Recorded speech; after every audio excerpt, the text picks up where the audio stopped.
It's time for Bluejay Sports on KQNK. Hello and welcome to Dick Boy Stadium. Pig Millen, Trent Alexander, and Brexton Eisenhager will be manning the booth for you tonight as we are having the first playoff game of the evening or of the week here. Norton Bluejays against the Cimarron Bluejays also.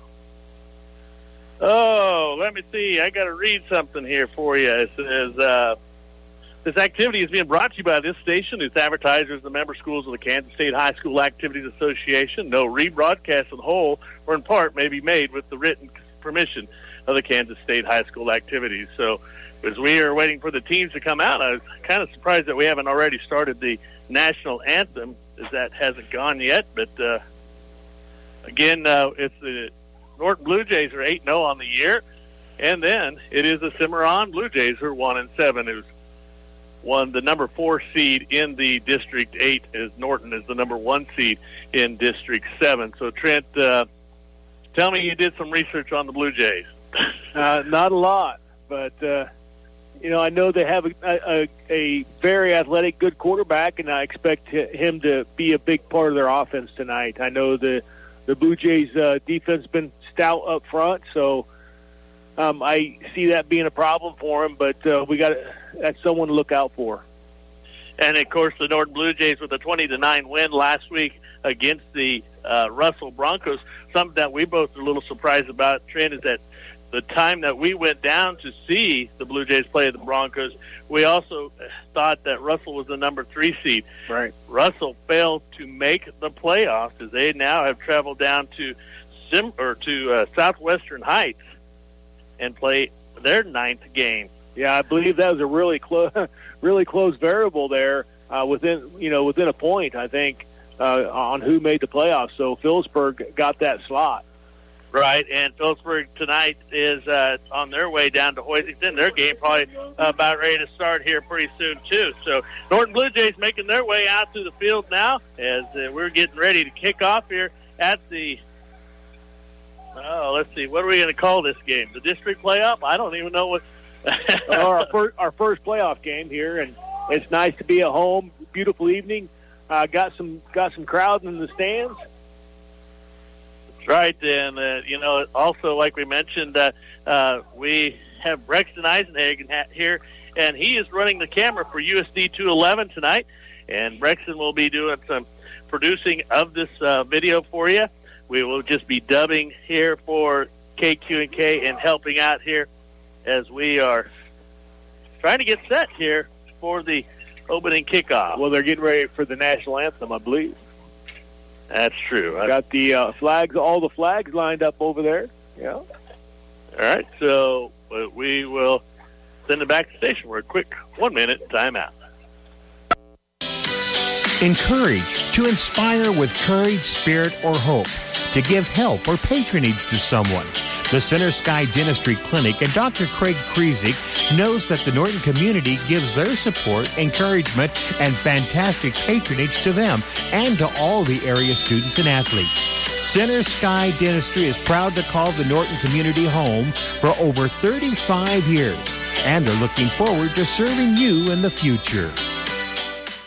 Transform your home into a haven of comfort and style. Step into Sander Furniture of Norton and discover the perfect dining room set that'll make every meal a special occasion. Create living rooms of your dreams with the wide selection of sofas, coffee tables, and entertainment centers. And for the perfect night's sleep, explore their bedroom collections featuring cozy mattresses, beautiful bed frames, and storage solutions to keep your space clutter-free. Visit Sander Furniture today on the corner of Highway 283 and Armory Drive and experience the difference. Sander Furniture, bringing nice things to you. Are you drowning in a sea of numbers and paperwork? It's time to take control of your finances with the help of the experts at Mapes & Miller LLP. Their team of experienced CPAs and tax professionals are here to guide you through the mazes of taxes, investments, and financial planning. Whether you're an individual seeking personal tax solutions or a business owner aiming for financial growth, they've got you covered. Trust in their precision, dedication, and commitment to your financial well-being at Mapes & Miller LLP, located on East Highway 36 in Norton. As you crave a taste explosion that'll make your taste buds dance, Sonic of Norton should be your ultimate destination for flavor-packed fun. Picture this: sizzling burgers, crispy tots, and mouth-watering shakes, all served up with a side of retro charm. And don't forget their famous happy hours from 2 to 4 p.m. where you enjoy half-price drinks and slushes. Don't wait. Rev up your taste buds and head to Sonic today, where every bite's an adventure and every sip is a celebration of flavor. Welcome back to Dick Boyd Stadium as we are getting ready to have the coin toss here, as we have number 17, Roman Hauser, number 70, Connor Schoenberger, number 21, Bodie Fonestill, and number 10, Eli Jones out there doing the coin toss. As we're having a little trouble getting Brexton on here for his first production of the USD 211 Bluejay football. So hopefully we can get things fixed up for you today. I don't know if we're out there or if anybody's even watching today. And for your Cimarron Blue Jays, the captains are going to be number 2, Trace Cooper, number 4, David Mendez, number 25, Hayden Branca, or Isaiah Branca, yeah. Sorry about that. And number 61, Drew Bogner.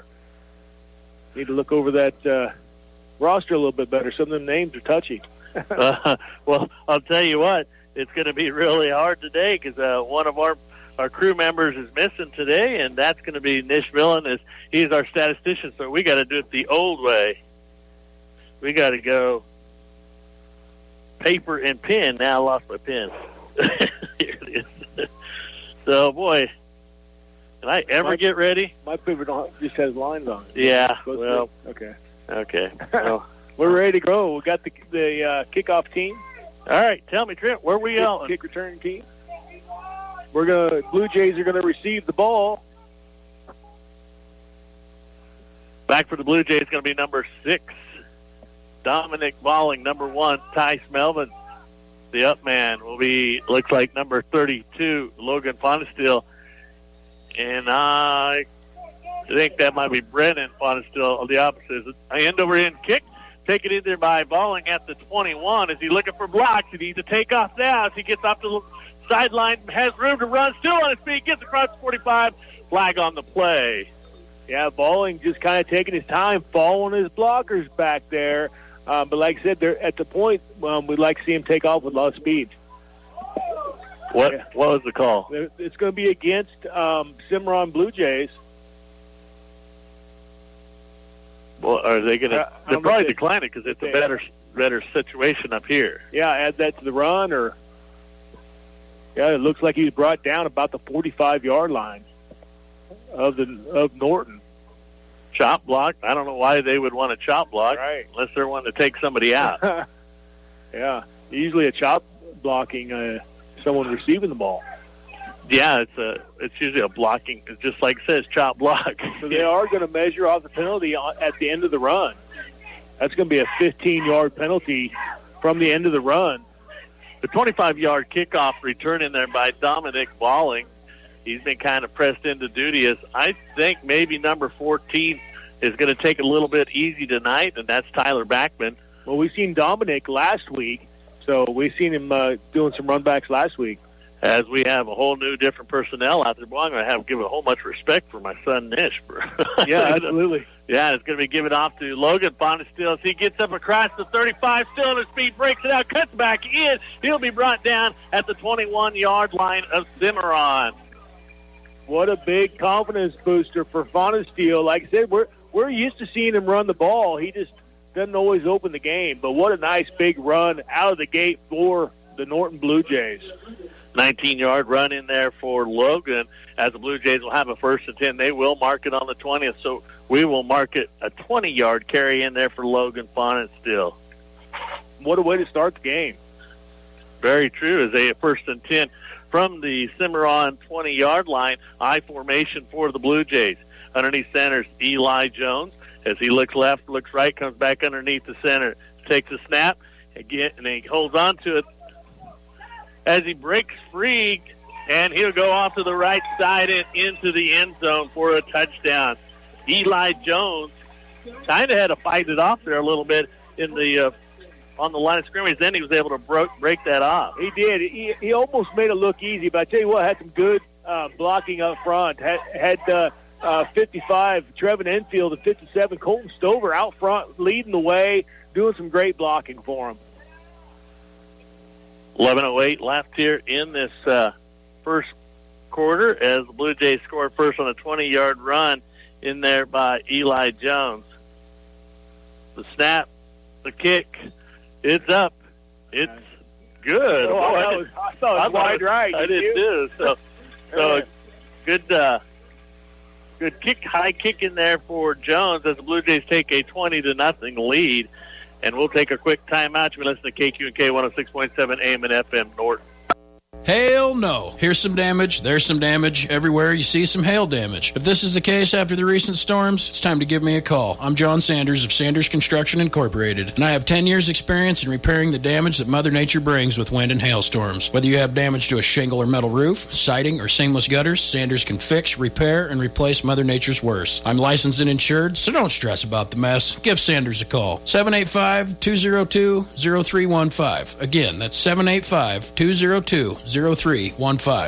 At First State Bank, they pride themselves on offering a wide range of services tailored to meet your needs. Need a loan for a new car? They got you covered with competitive rates. Want a savings account for a child's future? First State Bank will make that easy for you. First State Bank has a commitment to their customers and believe in building long-lasting relationships.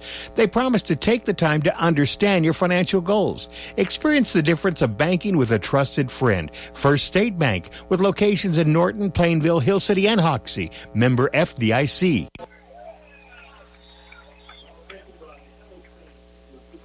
Welcome back to Dick Boyd Stadium as the kickoff by Trevin Mordecai. It'll go down to about the 30, brought back up 10 yards by, what do they call him? Logan Heddleston, number 15. As Cimarron will have a first and 10, actually from the 39 of Cimarron, as they will go into the shotgun formation.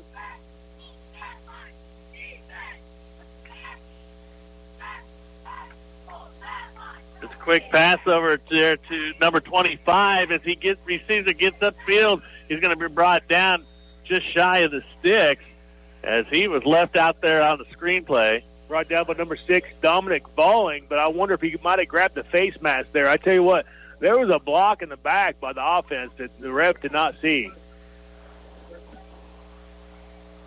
Kite with that reception.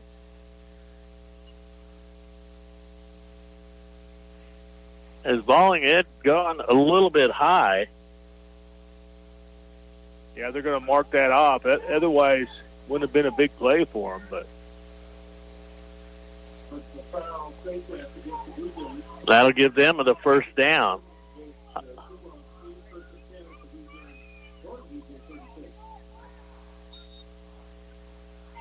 160 viewers on tonight. Thank you for joining in on USD 211 Blue Jay Athletics today as Cimarron has a first and 10 into Blue Jay territory on the 37. It's going to be Kite carrying the ball, trying to get around the edge. He's pretty quick, and he's got around, and he's going to step out of bounds, but he's going to get a first and 10 before he goes out of bounds.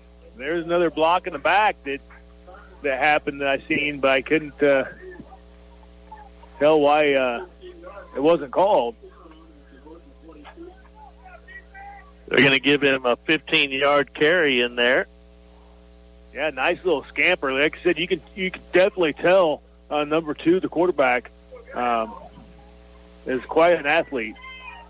As they'll come up to the line of scrimmage, first and 10 from the Blue Jay 23-yard line.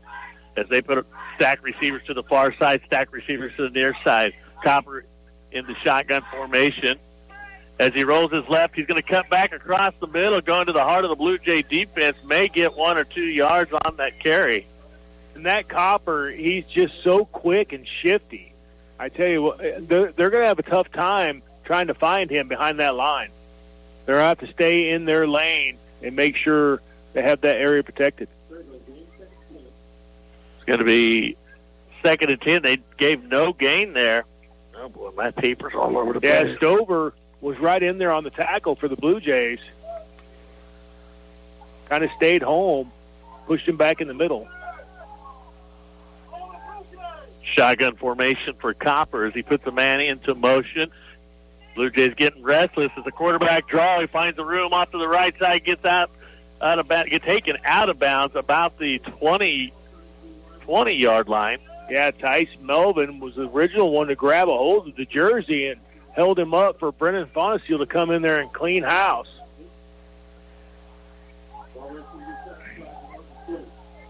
Three carries for 22 yards so far for the quarterback, Copper. He does have a big load here for the Blue Jays of Cimarron. Copper, so far, putting most of it on his shoulders.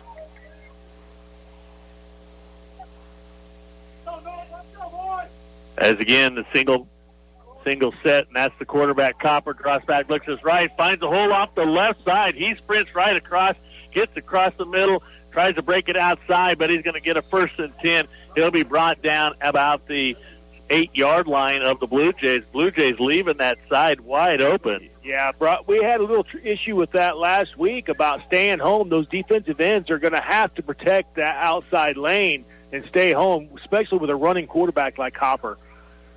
Brought down by number 21, Bodie Fonesteel. Blue Jays lead 7-0, 9:32 left here in this first quarter. Cimarron with a 1st and goal situation. They put a man into motion as he rolls out to the right, looking for a screen pass, and that's going to be completed. No, he dropped it. Oh, they're going to call that a lateral? No, that's incomplete pass. Yeah, that's incomplete.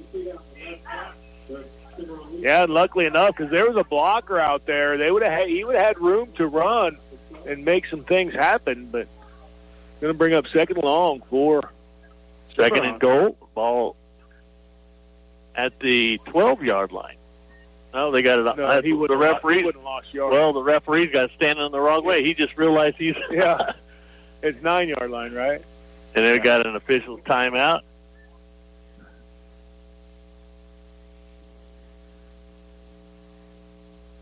Now as we get set again, ball will be just off the 9-yard line of the Blue Jays. 2nd and goal. Copper, the only setback, and he's the quarterback in the shotgun. Twins to the right, twins to the left. Blue Jays giving a lot of cushion to the slot players. Now as he moves right to left, comes back. He's going to go back out, get set, and a run off to the left side is Copper, and he's going to get hit just before he gets into the end zone, knocked out of bounds. They're going to place that at the 4. Yeah, I hate to say that, but he went right around that crashing defensive end again. I hope that's something the coaches are seeing and going to correct, because we've got to keep that end contained, push him back in the middle. 8:09 remaining in the first quarter, a 7-0 lead for the Norton Blue Jays as Cimarron faces a 3rd and goal situation. Ball just resting out the 5-yard line. Shotgun formation. The snap, and he looks down to his right, trying to roll out to his right, looking for a receiver to come open. Has one open, and that's going to be a complete pass. That's going to be a 5-yard pass completion in there to number 11, Peyton Dye. Yeah, I think the Norton Blue Jays got shocked a little bit on this drive. Cimarron came out offensively, looked really sharp, especially led by the quarterback, number 2. He awful shifty and hard to bring down. And that's one of the first touchdowns in scrimmage that the Blue Jays have allowed in quite some time. Yes. Blue Jays defense has been tough. Extra point try in there by number 4, Mendez. The snap, the kick, it's a little weak, but it's good. As the Cimarron Blue Jays score with 7:43 remaining in this first quarter to tie it up, 7-0. A 4-yard pass completion in there for Copper to Die. Yeah, we got the ball game. Got us a ball game here. Right. Fit to Go is your fitness destination for a healthier, happier you. At Fit to Go, they're more than just a gym. They're your fitness family. The state-of-art of equipment is there to help you reach your goals, whether it's shredding pounds, building muscle, or boosting your energy. They're a small gym with a big heart. They know your name, your story, and your fitness journey because they're there to support your every step of the way. Fit to Go. Join today. Fit to Go, where fitness meets family.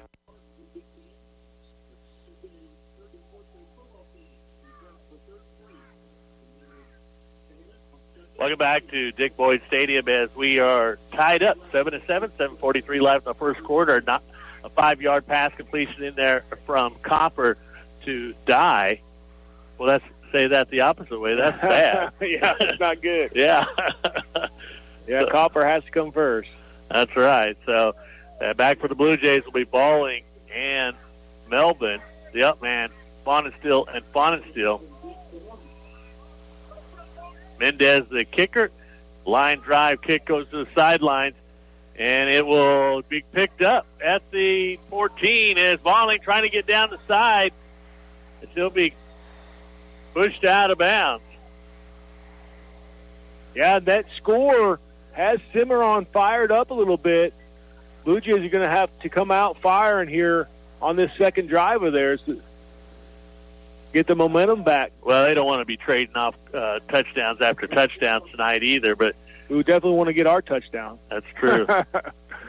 Very true. Yeah. Cimarron's definitely fired up down there. The coaches are getting them fired up, and they're ready to go. Looks like that Stover will have to come out. I believe he's got maybe a helmet problem as Granberry will go back in.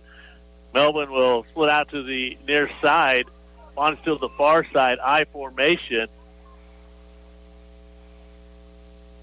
Again, it's to Logan Bonesteel. He's hitting the line of scrimmage, and I think you're right, Trent, that this Cimarron Blue Jay team is fired up, and they're looking to do some damage down here in Blue Jay territory. Yeah, that's about a 1 yard gain there, Fig? No, I'm not sure if it's 1 to 2 yards.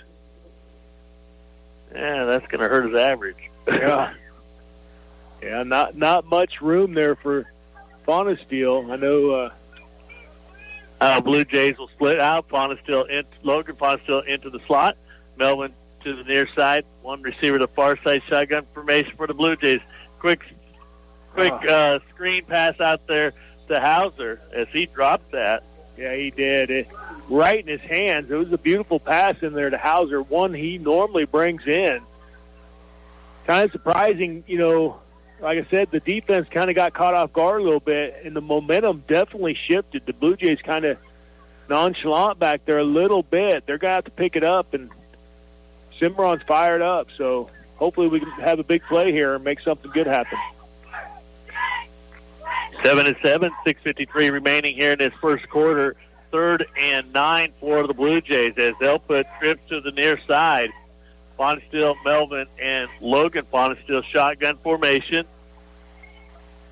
The snap is the low snap rolling out to his left, and it's going to be a deep pass in there to Bonesteel. He was sitting and waiting for that ball to come down, and then he's not able to bring it in. Hit him right in the hands, but just bobbled it at the end. Couldn't quite bring it in. So we're going to have to bring our defense back out after this punt. And they're going to have to be defense of old and get a stop here. I'd say.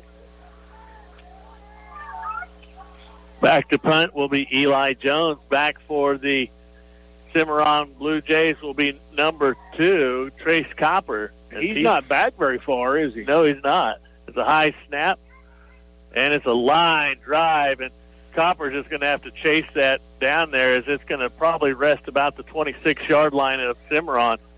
Yeah, that was a great punt by Eli. Didn't get much of a roll at the end, but like I said, Copper was way too far up front for that. I think he was kind of the spy also in case the Blue Jays decide to go for it, but no opportunity for a run back there. As the Cimarron Blue Jays now will have a 1st and 10 from their 27. Let's call it the 26-yard line. I'm looking at everything backwards. Yeah, but 25-26. They're going to put a man into motion as he goes right to left, stops, comes back, takes a snap, and it's going to be Copper as he slips, and it's going to be a loss on the play. Puga was right in there to cover him up. Loss of 2 on that play.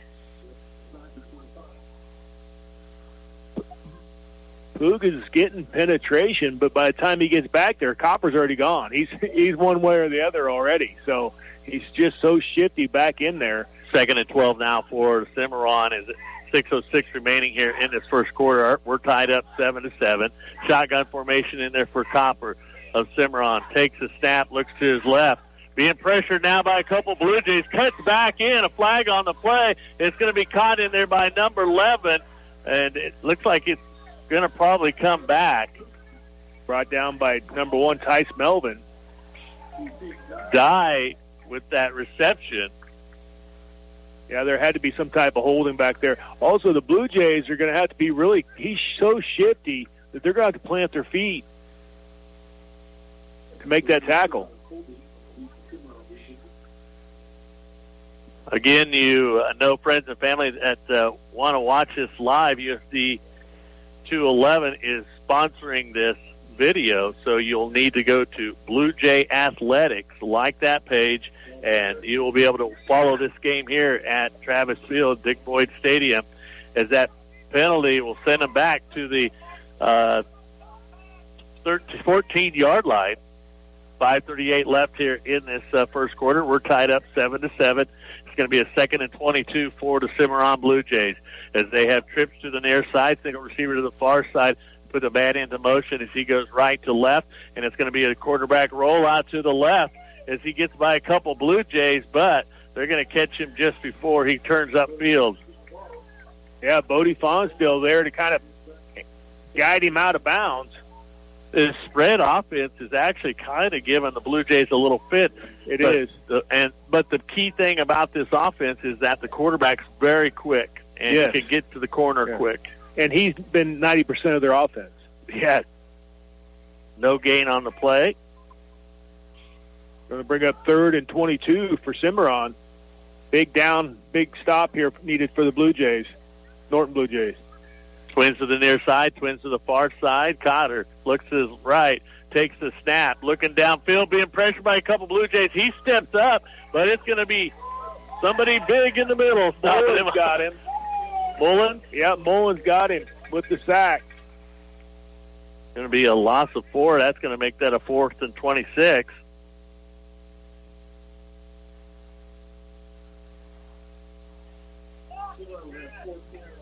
Blue Jays are kind of settling in now in the backfield and making sure that they have somebody contain those ends. So the quarterback is a big percentage of this team right now. So some defense settling a little bit. Oh.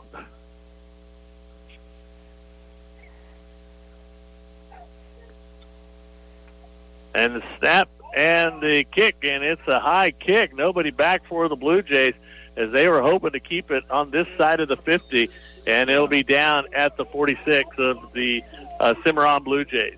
Yeah, we're at the point where we almost need a backman type, football player to kind of spy on the quarterback, because, like I said, he's almost all their offense so far in this game. We actually haven't seen anything go up the middle, as in offensive halfback of any sorts, but the quarterback is getting through the line. Brendan Fonestill kind of have to be chasing him a little bit because of it. He normally is the middle linebacker, and he usually can spy out somebody coming into those holes. Blue Jays come up with the shotgun formation. Jones is going to take it off the right side. As he breaks loose, he gets up to about the 34-yard line. What a nice run up front. Like I said, starts with good blocking. Eli had really good blocking, showed some great patience and some awareness in the field, able to find that hole, cut up field, and get a nice gain out of it. 11-yard gain in there for Jones, as he now has 2 carries for 31 yards. 1st and 10 for the Blue Jays at the Cimarron 34-yard line. They come back to the I formation. Be given to Logan Fonstill as he gets off the right side. Tries to cut back, gets the 1st and 10, and he'll be brought down about the 18-yard line. Yeah, nice job of blocking once again from that offensive front. Even had Tice Melvin downfield blocking as well. So great job all around by the Blue Jays. 16-yard run in there for Logan as he's making a living over on that right side. They seem to be Norton seems to be going to that right side a lot over there.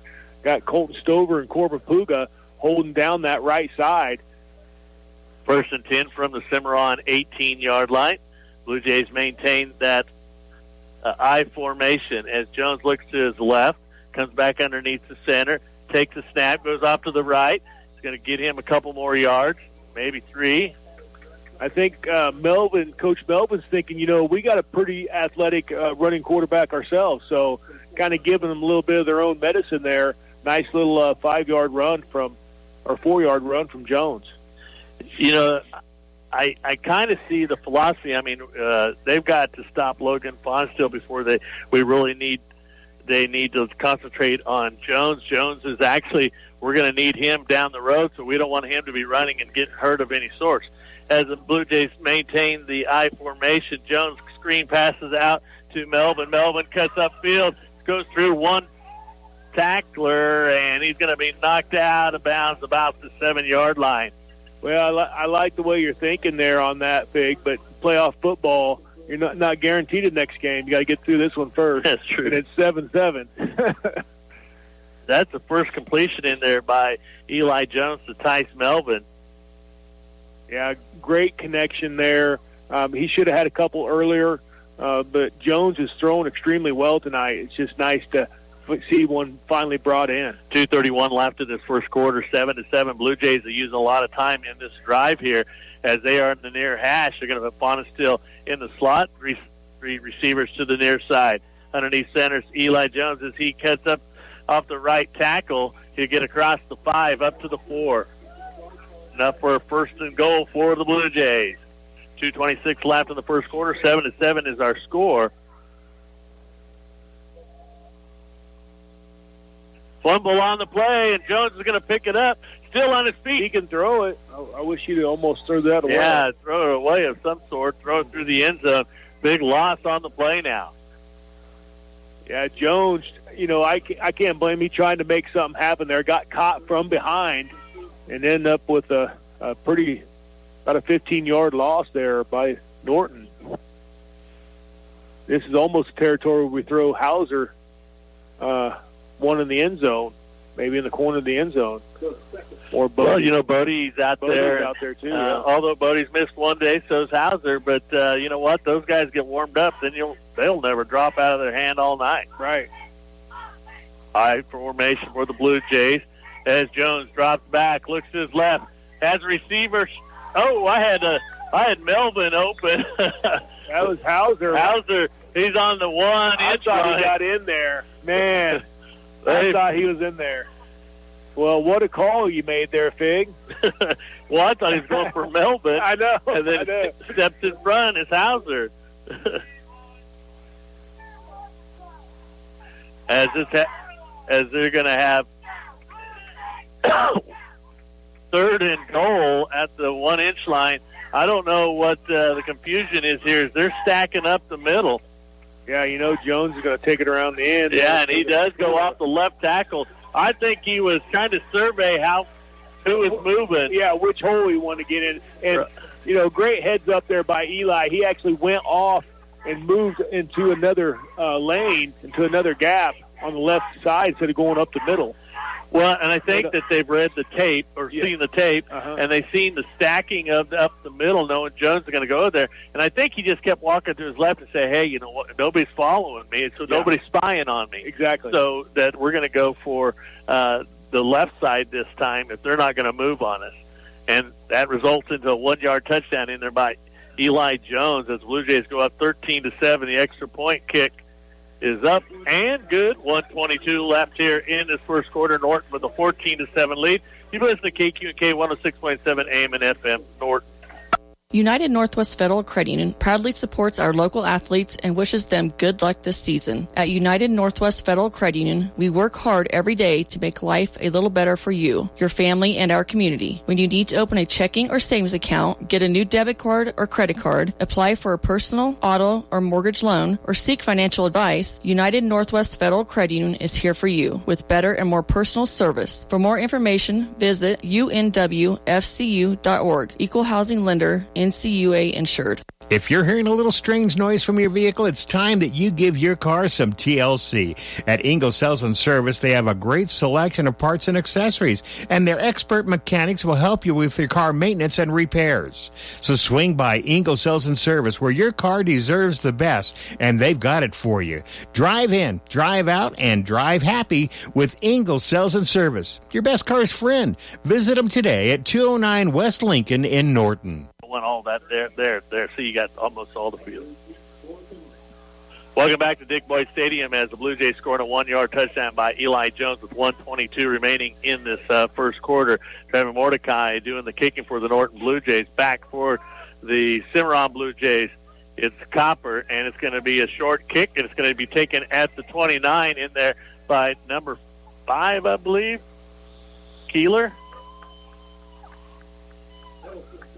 Oh, no, 15. Yeah. So it's Logan Heddleston as he'll get it up to the 37-yard line. 7-yard kick return in there by Heddleston of Cimarron. 1:15 remaining here in this first quarter. 14-7, the Norton Blue Jays leading the Cimarron Blue Jays, as now that the Cimarron Blue Jays will put stacked receivers to the left and to the right. Shotgun formation for Copper as they're going to put a man as the slot receiver, so trip to the far side now. Copper the only one in the backfield. A quick screen over there to number 25 as he is ran down in there by Eli Jones, and we're going to have a penalty in there. Yeah, holding on Cimarron. Holden Kite has been open on both of those completions. And I think 1 out of 3, or 1 out of 2 has been a penalty. I'm not sure. There's been a lot of penalties on that side. Yeah, there has, yes. 1:08 left here in this first quarter. Blue Jays are going to take the penalty. I'm assuming that's going to be a blocking or a push in the back. I don't know if they've gave the indication just yet. A holding. It was a holding. Yeah, okay, so now it's going to be a 1st and 16 for the Cimarron Blue Jays as they maintain that stacked receiver left and right. They put that man into motion, and Cotter looks his left. Is he trying to run upfield? Has a little room as he breaks into that hole quickly. He'll get up to the original line of scrimmage in there. Balling finally able to get him out of bounds, but he got through a couple arm tackles there before Balling was able to get him to the edge. They're going to give him 6 on the play. Gets almost all the penalty yards back, almost to the original line of scrimmage here. Right, a 2nd and 10 or 2nd and a long 9. As they'll put a receiver to the near side, twins out to the far side. Actually, they're going to put trips out the front. They'll put one in the slot. Shotgun formation for Copper as Cimarron takes the snap, rolls out to his right, looking for room. Oh, there's another holding right there. He's been doing that all night. That's the 3rd time I've seen that. And Logan Fonsta reached in, grabbed that ball, wasn't able to pull it out, but it slowed up Copper. Only a 2-yard gain in there for brings 3rd and 7 now for the Cimarron Blue Jays. Yeah, finally Logan was able to hold on to him and bring him down, but there were several Blue Jays kind of around that area. He's just been so difficult to get to the ground, especially for no bigger than he is. He can't be over. He's quick. He's pretty quick. shifty. 5'9", 160 junior. Right. For those Cimarron Blue Jays. Cimarron Blue Jays, we're going to run out the clock as we go into the second half. You've been listening to KQ&K 106.7 AM and FM Norton. Are you ready to build your dream project and equip your home with the latest appliances? At Cowpoke Supply, they offer a wide variety of high-quality lumber, from sturdy hardwoods to durable softwoods, ensuring your project is built to last. Cowpoke's appliance department features top-of-the-line household appliances from trusted brands. Whether you're upgrading your kitchen or refreshing your laundry room, they have it all. Visit them today on East Highway 36 in Norton. Cowpoke Supply, where your dreams take shape and your home comes to life. Iron Insurance Partners of Norton, Kansas is stronger together and offering to insure what matters most to you. Full service insurance with friendly hometown faces. Whether you're looking for agriculture, commercial, homeowners, or auto insurance, they can help. Stop in at 117 North Kansas or call 877-4016. Open Monday through Friday from 8 till 5. Iron Insurance Partners of Norton, stronger together and offering to insure what matters most to you.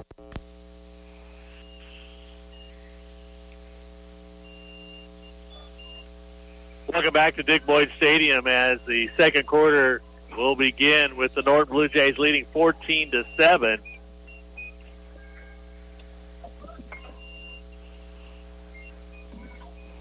Cimarron will be facing them with a 3rd and 8 at the 41-yard line. 39-yard line. Boy, am I messing up today? Well, when haven't I messed up? Let's put it that way.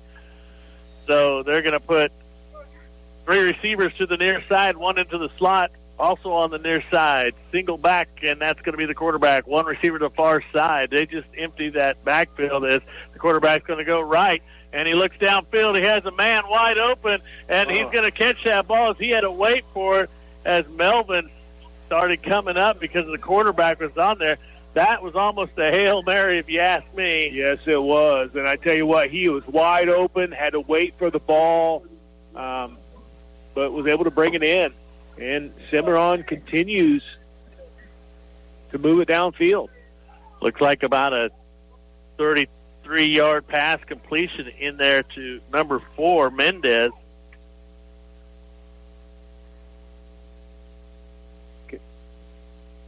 Let's see, 34. As they do go twins to the right and twins to the left, a quick look over to his left as he tried to go out there. And it's going to be thrown downfield, and it's going to be a wide open Mendez, and he had to come back for it again. And the defensive backs are biting on those runs to those sides. Well, they brought Tice Melvin up, and he is actually running down the quarterback there, but downfield the guy was wide open. So I don't know if someone was supposed to roll coverage over to that end where Tice was coming up and spying that quarterback. Or what happened there, but that's the second time the Mendez was wide open. We got to get that figured out. Tighten that up, will you, please?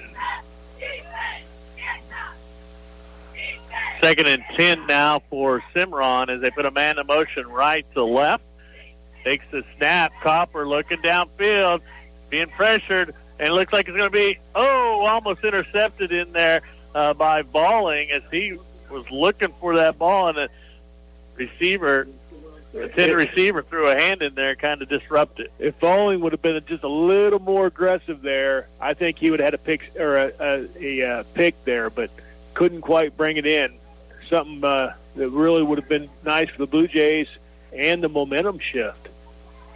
14-7 is our score. 11-17 left in this first half as Cimarron has used this spread offense very well, actually. Very well.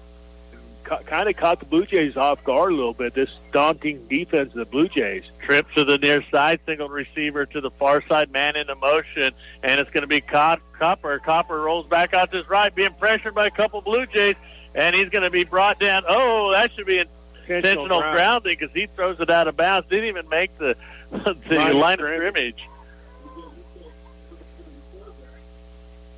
Because he had about 5 Blue Jays around him, and should be a loss to down, too. Yeah, he got out of several Blue Jay arm tackles, and then they are going to penalize him for that, it looks like.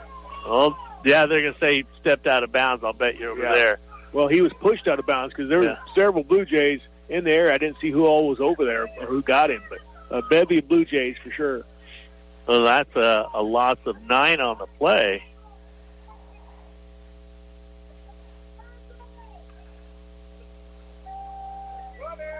And there goes Copper again as he's brought down with ball's another. out. Ball's out.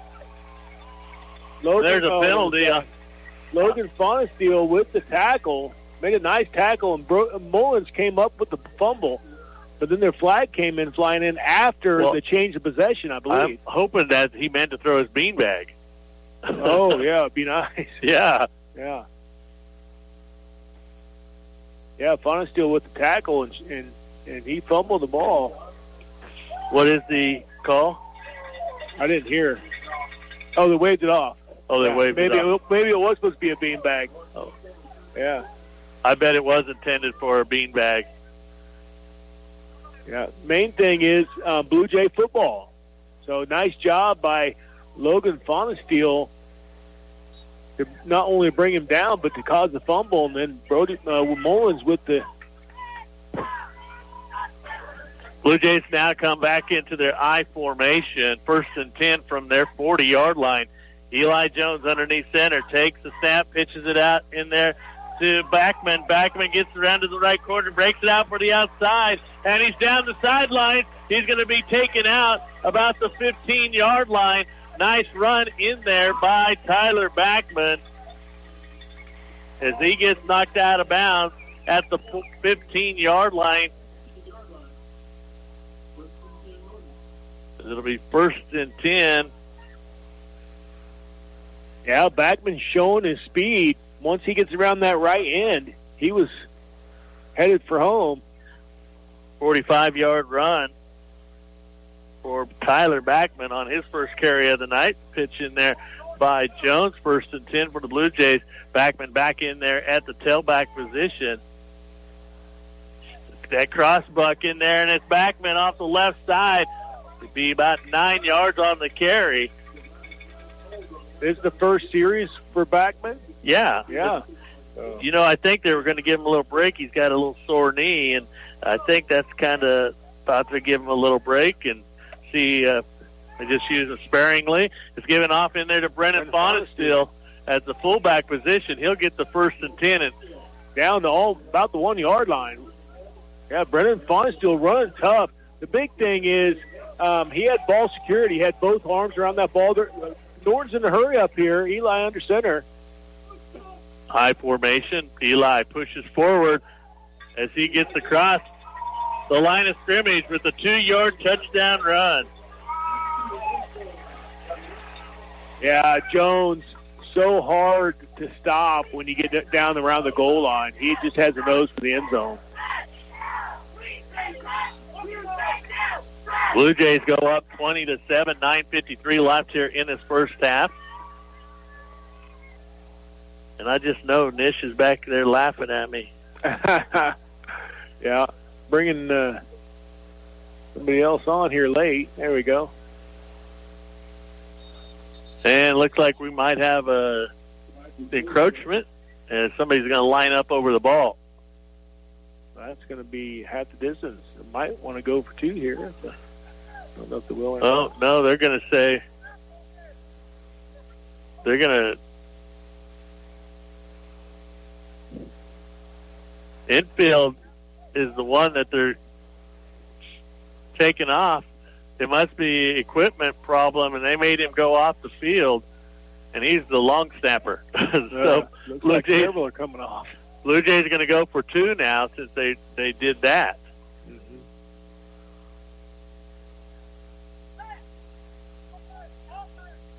Hey, Jefferson Cox from New York City. Nice to see that you're watching from a long ways. I know we've had several people out there tonight, and thank you for watching the USD 211 broadcast of this district playoff. Single back set in there for the Blue Jays, and it's a quick rollout to his right. I'm going to say that there's probably not. Oh, they called a timeout because I believe that they meant to have another person. I think they were doing that with only 10 guys out on the field. Yeah, there was something going on there Coach didn't like. That's right. It seemed like there was confusion from the get-go. I know Brennan Fonesteel went out there a little late and was trying to get the play from Eli. Well, one of the things on that trend is that we had Mullins coming over here getting a drink. He's a regular lineman. Right. He's not in on the extra point. Yeah. We changed centers, long snappers and stuff. So then when they made infield come out as a long snapper, they're kind of like, okay, we're going to go for 2. Well, then they get out there. Mullins running all the way here from the 45 of Cimarron or Norton and had to get out there. And then they're going like, what play are we doing, you know? Yeah. So they had to call a timeout. And I'm sure that it wasn't a very fun thing to hear Coach Melvin say, we need to be more ready than this, you know. But a lot of mass confusion there. That's kind of like the start of our game. I was kind of yeah, you're a little felt like you was under a little bit of pressure there. Yeah. Hey, Greg, we got the maintenance guy here, he said he didn't water the field any this week, so we're blessed to have the maintenance crew keeping nice track of this field. Julia, thanks for watching. It's a little chilly out here. I'm glad that you're at least watching online. The field does look nice. Numbers look in lines nice, and field looks good.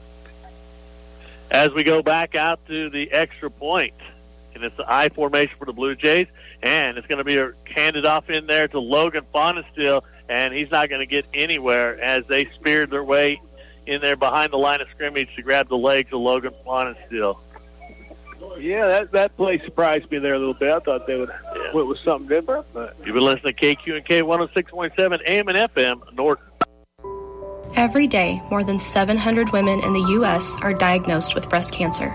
Norton County Hospital encourages all women over the age of 40 to contact their doctor for a mammogram referral. During the month of October, the first 100 patients to be screened with our radiology staff will receive a free gift. Take the first potentially life-saving step today and call the Norton Medical Clinic at 785-877-3305. Early detection is often the key to a successful outcome. Where you been? Arvada, Colorado. Yeah, nice to hear from you. Mark, a classmate of mine, class of 1980. Way to go, Mark. Thanks for stopping in. Thanks to the 259 people that have stopped in today. Welcome back to Dick Boyd Stadium, 9:53. The Norton Blue Jays score on a 4-yard run in there by Eli Jones. Extra point was no good. The Norton Blue Jays lead by a score of 20-7. Mordecai to do the kicking at the 40. Back for the Cimarron Blue Jays, it's number 2, Copper, and it's going to be kicked in. It's going to go out of bounds at the 29-yard line. And that's Mordecai looks like he's placing some of those. Yeah, he does. I know you want to keep him away from Copper, that's for sure. I can't imagine what he would look like in the open field. But I got a score update. Hoisington and Phillipsburg are playing. Currently, Hoisington leads Phillipsburg 26-0. Phillipsburg, the number 4 seed in the district, they snuck in on a point technicality. Yeah. Russell needed to score over 10 points. They only scored 9. And Phillipsburg sneaks in at the number 4 spot and TMP into the number 3 spot. And Russell makes their way to Southwestern Heights. Copper has trips over here to the near side, twins to the far side, shotgun formation. Takes the snap, rolls his right, has a screenplay in there, and it's snuffed out in there by Tice Melvin. This time, he's not gonna fall for that screen. Looked like an illegal pick, actually. That's right, Tice. Even last series, it's almost like he's taking it personal. So Tice has some quickness and speed himself. So it's good to see him get up there and make an open field solo tackle like he did, and get this Blue Jays team ahead in the down and distance. And it's going to be now a 2nd and 4. I don't know, the coaches not happy with Cimarron's performance, but now they're going to be faced with a 2nd and 14, twins to the near side. I think a receiver, twins to the far side now, as they're going to, Cimarron don't look very sure about this formation, so they're going to call a timeout. 9:02 remaining in the first half, a 20-7 lead for the Norton Blue Jays over to Cimarron Blue Jays. We'll take it back to KQ&K Studios. At New Age Industrial, we take great pride in our aluminum products by designing and manufacturing cutting-edge equipment for a variety of industries while maintaining the highest level of customer service. We're a global aluminum extruder and fabricator, and one of the area's largest employers. Not only do we take great pride in our products, but we're also proud supporters of the area's students and athletes. We'll be cheering them on all season long. To learn more, visit us online at newageindustrial.com. With unlimited guesses, I bet you still can't name everything available for your farm, vehicle, and more at Roy Sales and Service in Norton. Owners Brian and Kate Fonenstill are proud to serve Norton and the surrounding area. They have interstate batteries, auto parts, oil, welding supplies, DeWalt and Milwaukee power tools, kids' farm toys, farm equipment supplies, and so much more. Come out and see everything at Roy Sales and Service on East Highway 36. You won't believe how much they have for you right here in Norton.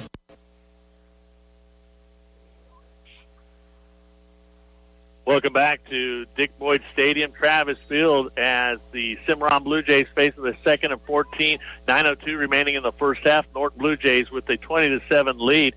Shotgun formation for the Cimarron Blue Jays. Copper will put a man into motion. He goes right to left, and he rolls out. He's going to be met in there by Eli Jones, and a fumble on the play, and they're going to be scrambling for it. Looks like Blue Jays are going to come up with it. Looks like Hauser came up with it. I tell you what, Eli stripped that ball. He got his hand in there and knocked and did the little hammer on that and stripped the ball. Hauser with the recovery. Copper, actually, he was being real cautious coming around that end, and now I see why. He was worried about getting stripped. Yes. Blue Jays 1st and 10 from the 26-yard line of the Cimarron Blue Jays, as they're going to put receiver to the near side, one to the far side, I formation. Logan Fonenstill, the fullback, and it's going to be pitched out to Logan Fonenstill. Fonenstill in the backfield. Looks like a loss of one on the play for Logan. I think the thing about that was Logan had stopped, and if he would have kept going, at least he would have got back to the line of scrimmage, I believe. Yeah, and Cimarron going for that ball also, but Logan, good job of keeping a ball security, keeping both hands on that ball. It's going to be 2nd and 11 now for the Blue Jays. 8:22 in the first half, 20-7 lead in here for the Norton Blue Jays. As all the jokes have been going around all week that there's going to be a Blue Jay win and a Blue Jay loss. Yeah. So Blue Jays have trips to the near side. They're going to put Hauser into motion as he's going to come in as a wing, and he's going to be a direct snap in there to Eli Jones as he makes his way up to about the 19-yard line. Yeah, Jones slipping off a few would-be tacklers there. Just a nice, steady run up the middle. Jones with a 7-yard run. 8 carries for 33 yards and 3 touchdowns. There's another one down to the 15-yard line. Jones rumbles and stumbles and bumbles again. I said he's so hard to stop running on those short yardage gains up the middle. 1st and 10 for the Blue Jays from the Cimarron 15.5-yard line, if they ever considered that, I suppose. 15 and a quarter or yeah. half. Yeah. Blue Jays will maintain in that I formation with Fonenstill. Receiver left and right. Counter move, fake.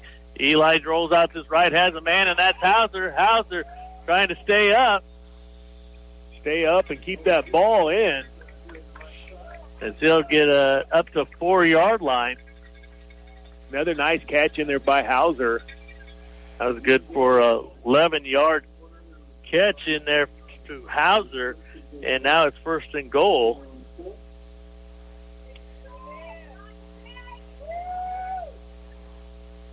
As the ball just rests off the 5-yard line, as they'll maintain the I formation. Except they'll put Hauser in the slot this time on the left side. Underneath center is Eli, and I believe that was a broken play. As he went right and there wasn't a running back. He was holding the ball out there for the running back to take, and there was no running back there to take it. So once the defender came up, he was able to break the first would-be tackler, but couldn't quite make anything happen after that. Logan Fonenstill plays a lot of fullback, and he got him at tailback, and Brendan Fonenstill plays backup tight end. and he's playing fullback tonight. That's right, yeah. So I think that he was supposed to get that ball. I seen him talking to Eli like, oh, I'm sorry about that. I guess I didn't pay attention and didn't get that. And now it's going to be a quick pass and, well, a quick sack in there. Well, he was looking for Hauser right over the middle. Hauser was waiting there by the end zone, but Eli just couldn't get the ball off. Hauser was there and waiting. So I look for him to go back maybe to Hauser in the corner of the end zone or something here, because it's going to be 3rd down and goal, which is about a 14 yards to the goal line. 3rd and goal, ball on the 15-yard line. And it's going to be shotgun formation, and Eli off target. And they're going to call a flag as Tice Melvin had contact on him, and they'll call it at the 5-yard line. I think they were actually going for Hauser, but it was way underthrown, maybe on purpose. Keep it away from the defender, because Hauser should have been probably high and outside. I'm kind of surprised that they called that where it was, because it's not the rule where it's uncatchable in the high school, but I don't believe that he was the intended receiver. Right. But if it held him up from getting to the ball, maybe it happened earlier. So it's going to be a 1st down and 7 1st down and goal for the Blue Jays on the 7-yard line. They're going to call it the 3rd and goal. There's only a 5-yard penalty. Oh. Wait a minute. I think the referee, Rick, realized that, hey. No, that's not an automatic first down then. Yeah, it's, I think he mentioned something to Bodie Fonestill over there. Maybe get his mouthpiece in. Shotgun formation for the Blue Jays. Low snap. Jones looking down, has plenty of time, has a man open, and he... Boy. And it was Fonestill. Bodie got clobbered there at the end, too. Just did a great job of keeping hold of that ball, because he almost jarred it loose, that defender.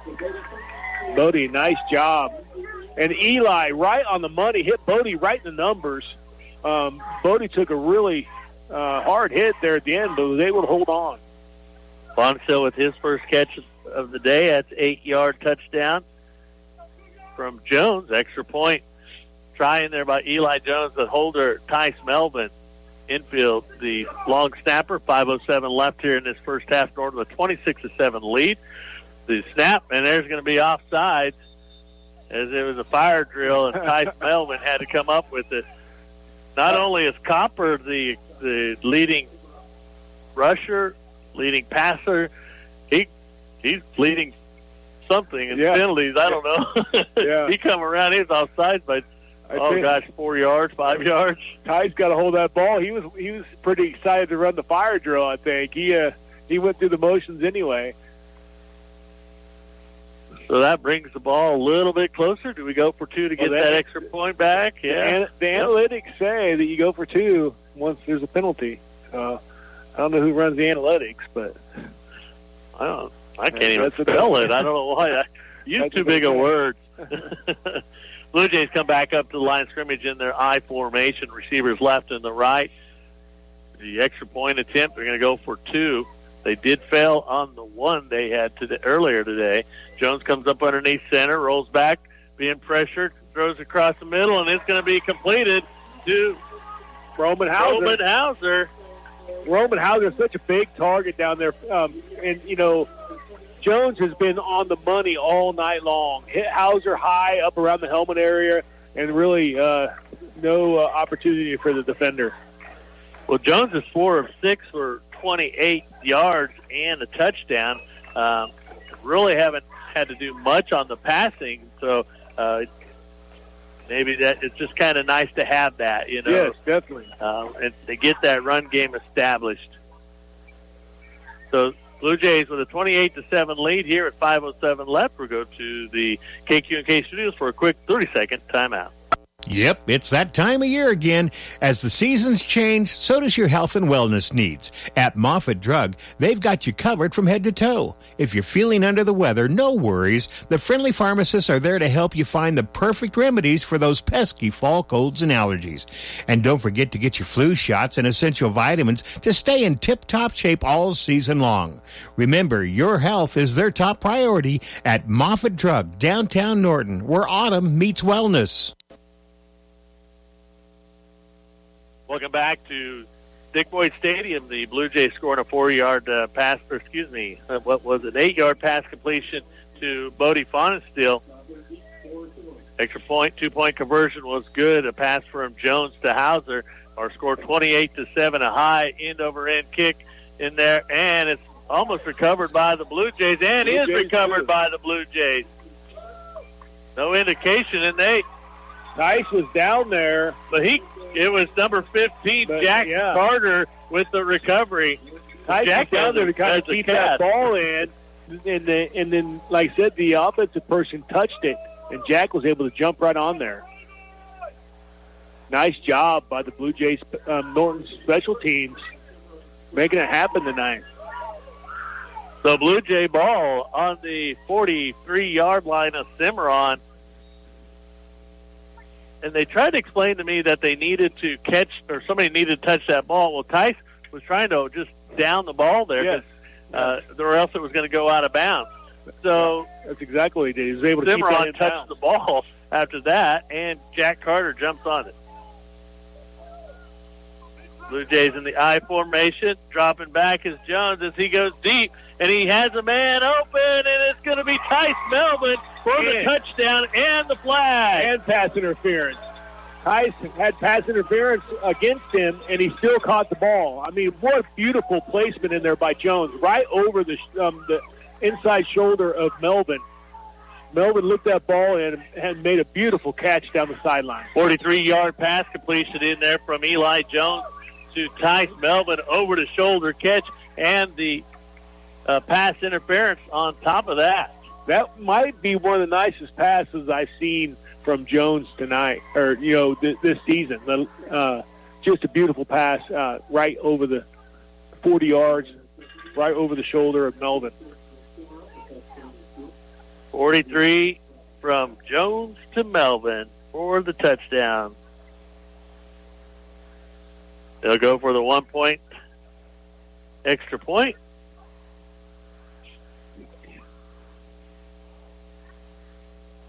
They must have declined it then, huh? I'm guessing, Yeah. Extra point was good, as that makes our score now 35-7, 4:56 left here in this first half. The Norton Blue Jays connect on a 43-yard pass completion from Eli Jones to Tice Melvin. That was Melvin's first catch of the evening, and it's for a touchdown. And they'll probably assess that on the kickoff. Good point. Yeah. Good point. So we'll send it back to the station for a quick 30-second timeout. If you listen to KQ&K 106.7 AM and FM Norton. Does your insurance company seem a little robotic?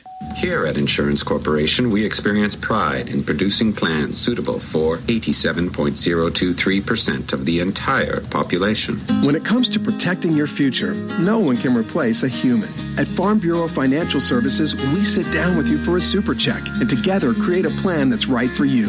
It's your future. Let's protect it. Call me, Joy Johnson, your Farm Bureau agent in Norton. Welcome back to the Dick Boyd Stadium as the Blue Jays connect on a 43-yard pass completion to Tice Melvin. The penalty, the pass interference will be assessed on the kickoff, so the Blue Jays will kick from the Cimarron 45-yard line. That puts Copper back up on his 5-yard line. They haven't really kicked to him all night, and they're going to do another little knuckleball. That's going to go out of bounds. So that'll either make them re-kick it or they'll take the penalty. 40? 30 or 35, isn't it? 35? Maybe it is a 40. It went out about the 35. Went out about 25. Well, they angle it, so. Oh, yeah, that's true. Oh, he put the flag down at 30. It'll be interesting where they placed it.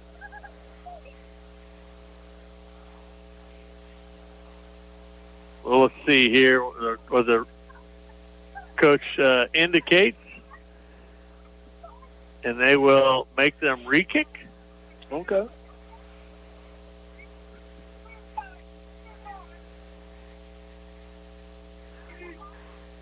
I don't think that there was going to be much advantage if they took the penalty.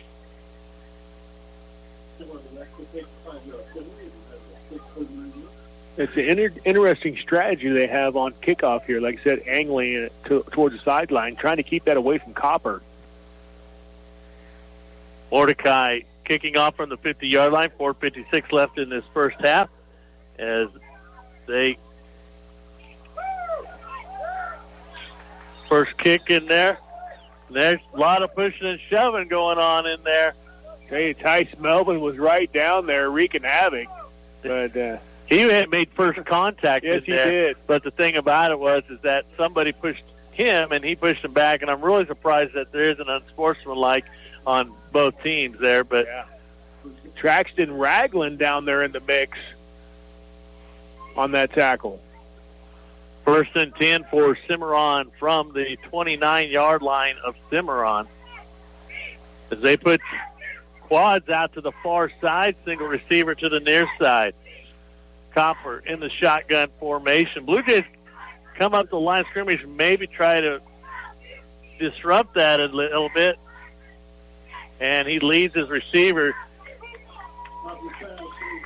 An incomplete pass intended was number 25, Holden Kite. Yeah, I see him trying to push the ball downfield and get some points on the board, but nice penetration there by the Blue Jays, making them get rid of that ball. Copper has missed his last 4 attempts. Time to probably see that screen come into play now. Copper's back being chased. Being chased, he's going to get some yardage, turns upfield, and he gets upended about the 40. He may have enough for the 1st and 10. Yeah, Jaden Wagle finally able to come up and get him out of bounds, but 11-yard carry in there for Copper. That was quite a scramble. Went past several Blue Jays, tried to get a hold of him, just, playing out, missed jersey and everything. Couldn't even hardly catch his shadow there until he got in the 1st and 10 for Cimarron. Shotgun formation, and it's going to be pressured in there by Copper, and the pass will be completed in there to number 22, Logan Seafrid. Brought out by number 1, Tice Melvin. Melvin all over the field tonight.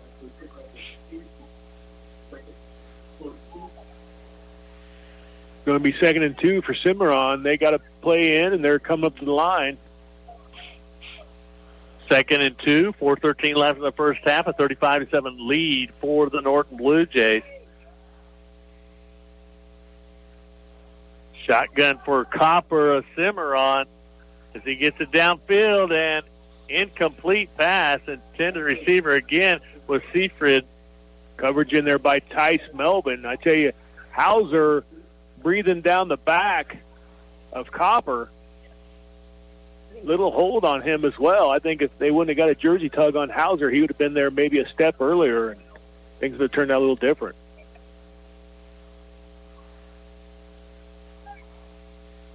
Now it looks like Cimarron's going to talk a little bit more about their plays. I see what's working. Did you see anybody drawing on the grass down there, diagram? little playground football here. Just draw something up. And we're going to have a timeout, and that's going to be Cimarron. I knew they were taking a little bit too much time there. Yeah, they were. So 4:05 left here in this first half. Norton with a 35-7 lead. Rev up your engine and hit the road with confidence. Norton Auto Supply, your CarQuest dealer, is your one-stop shop for all your automotive needs. Whether you're a seasoned mechanic or DIY enthusiast, we've got you covered. From quality replacement parts to essential tools and accessories, Norton Auto Supply has it all for you. The friendly and knowledgeable staff is there to help you find the right parts for your vehicle. Visit your local CarQuest dealer, Norton Auto Supply, today and experience the difference. Norton Auto Supply, keeping you on the road one part at a time.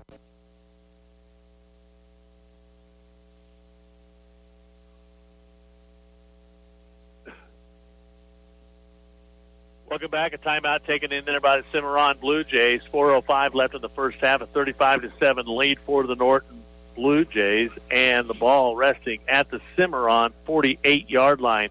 They need to get just beyond the 50 for the 1st and 10. When they're on that far hash over there, Trent, the receivers staying close. They do a bunch, bunch over on that, just off the tight end. I look for a run to go across that way with that many over there. And there's that pitch and go, jet sweep over there to number 25, and he's going to make it work, and he's trying to stay up on his feet. A nice run in there by number 25, Holden Kite. Yeah, you're exactly right. He came in motion across the front of that of Copper, and Copper got him the ball, and there was plenty of blocking over on that side. That's right. So looks like a gain of about 35 on the play for Kite.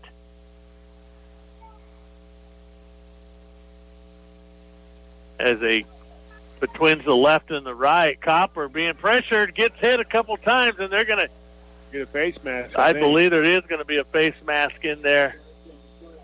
It'd be incidental contact, but face mask will still be penalties. Yeah, I'm just saying. Yeah, it's 5-yard penalty most likely.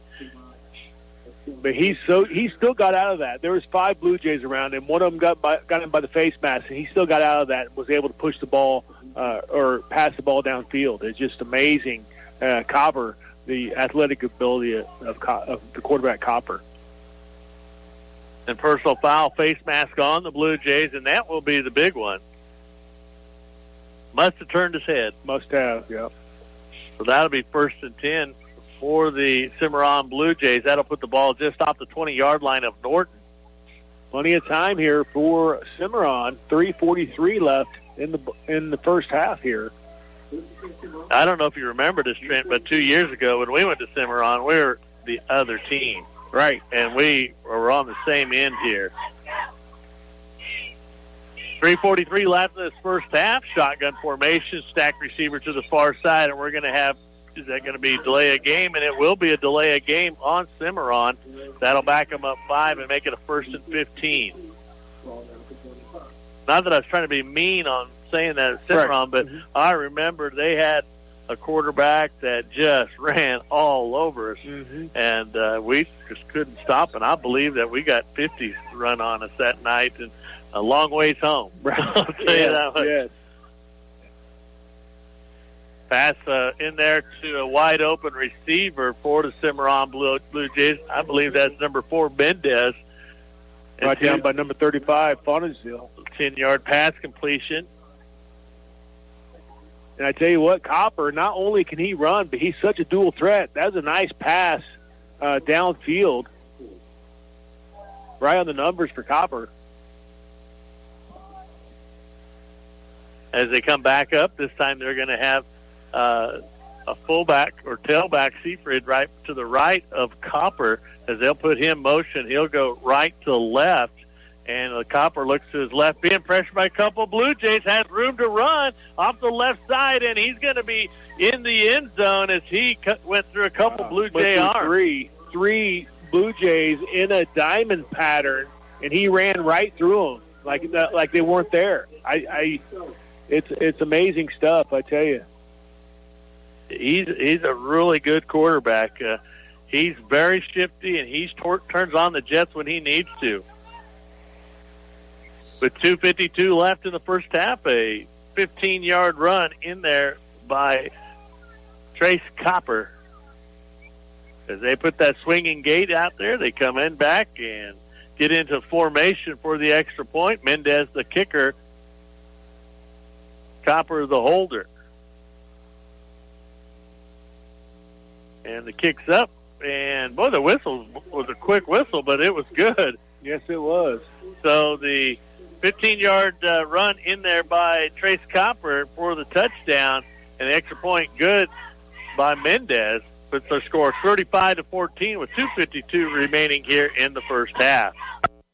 Hey there, listeners. Are you tired of squinting at your screens, struggling with blurry vision, or constantly misplacing your glasses? Well, it's time to see clearly again with the help from Cole Family Eye Care of Norton. Their experienced team provides comprehensive eye exams, personalized eyewear consultations, and the latest in contact lens technology. Plus, they accept most insurance plans. Don't let poor vision hold you back. Schedule your appointment today by calling 877-5115. Rediscover the world with clarity at Cole Family Eye Care of Norton. Your vision is their focus.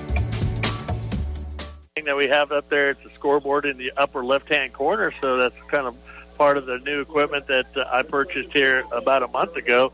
So you can see that our score is 35-14, 2:52 left here in this first half.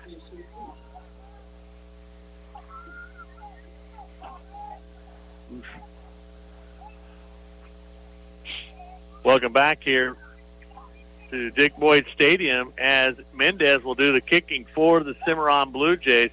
15-yard run, quarterback run in there by Trace Copper, the quarterback, and for the score.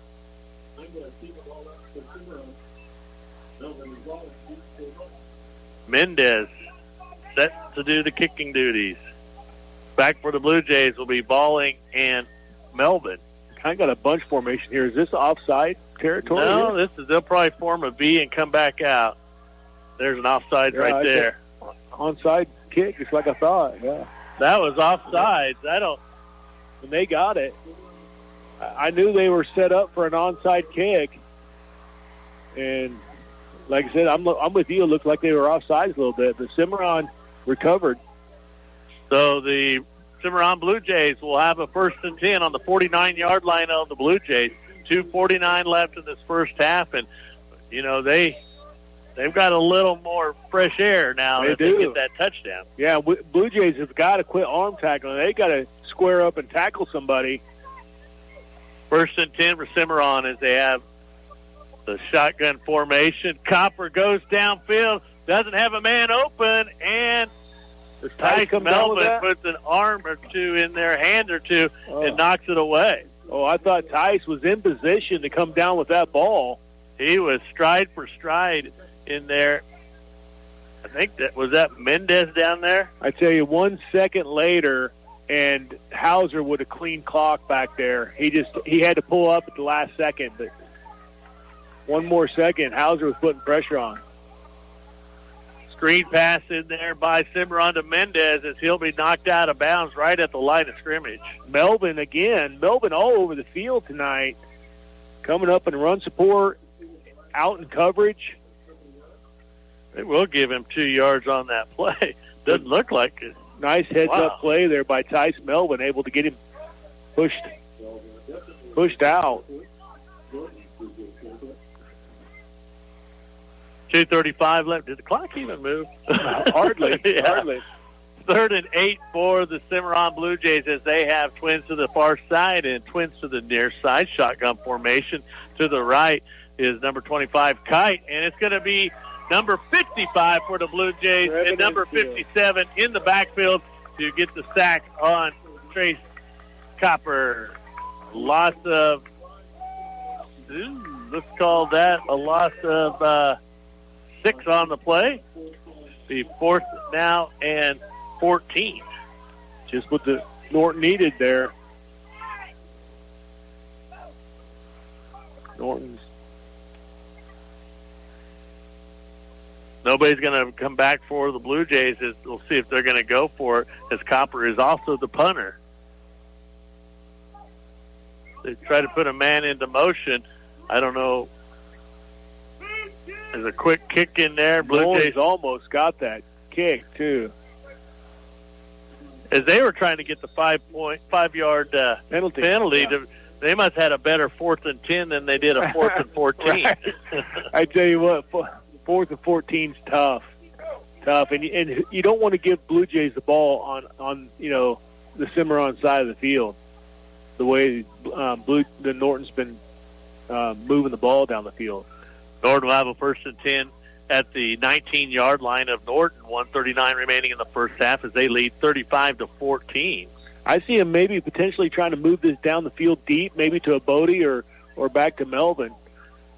Well, we've seen them in the hurry-up offense several times in this situation throughout the year, and it wouldn't surprise me that they don't come up and do that in the hurry-up offense.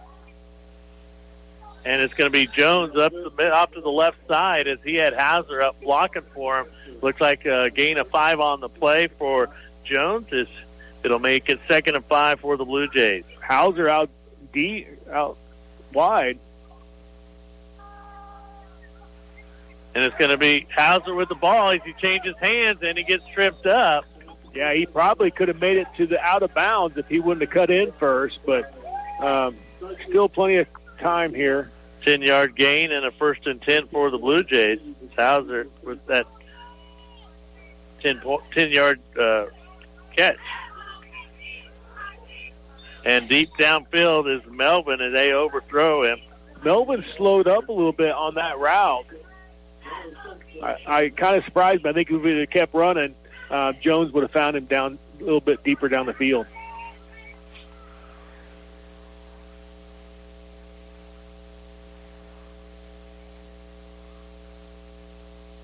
Hauser brings in the play.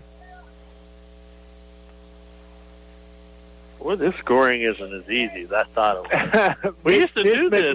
I can't believe we used to do this.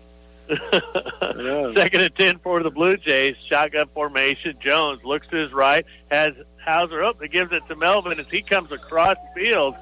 Melvin out of bounds at the 45-yard line. Great. Let's see if they'll give him the 1st and 10. Oh, he went out on the 45, but they're not going to give it to him. They're going to give it. It's about 6 inches short. Wow. That's right.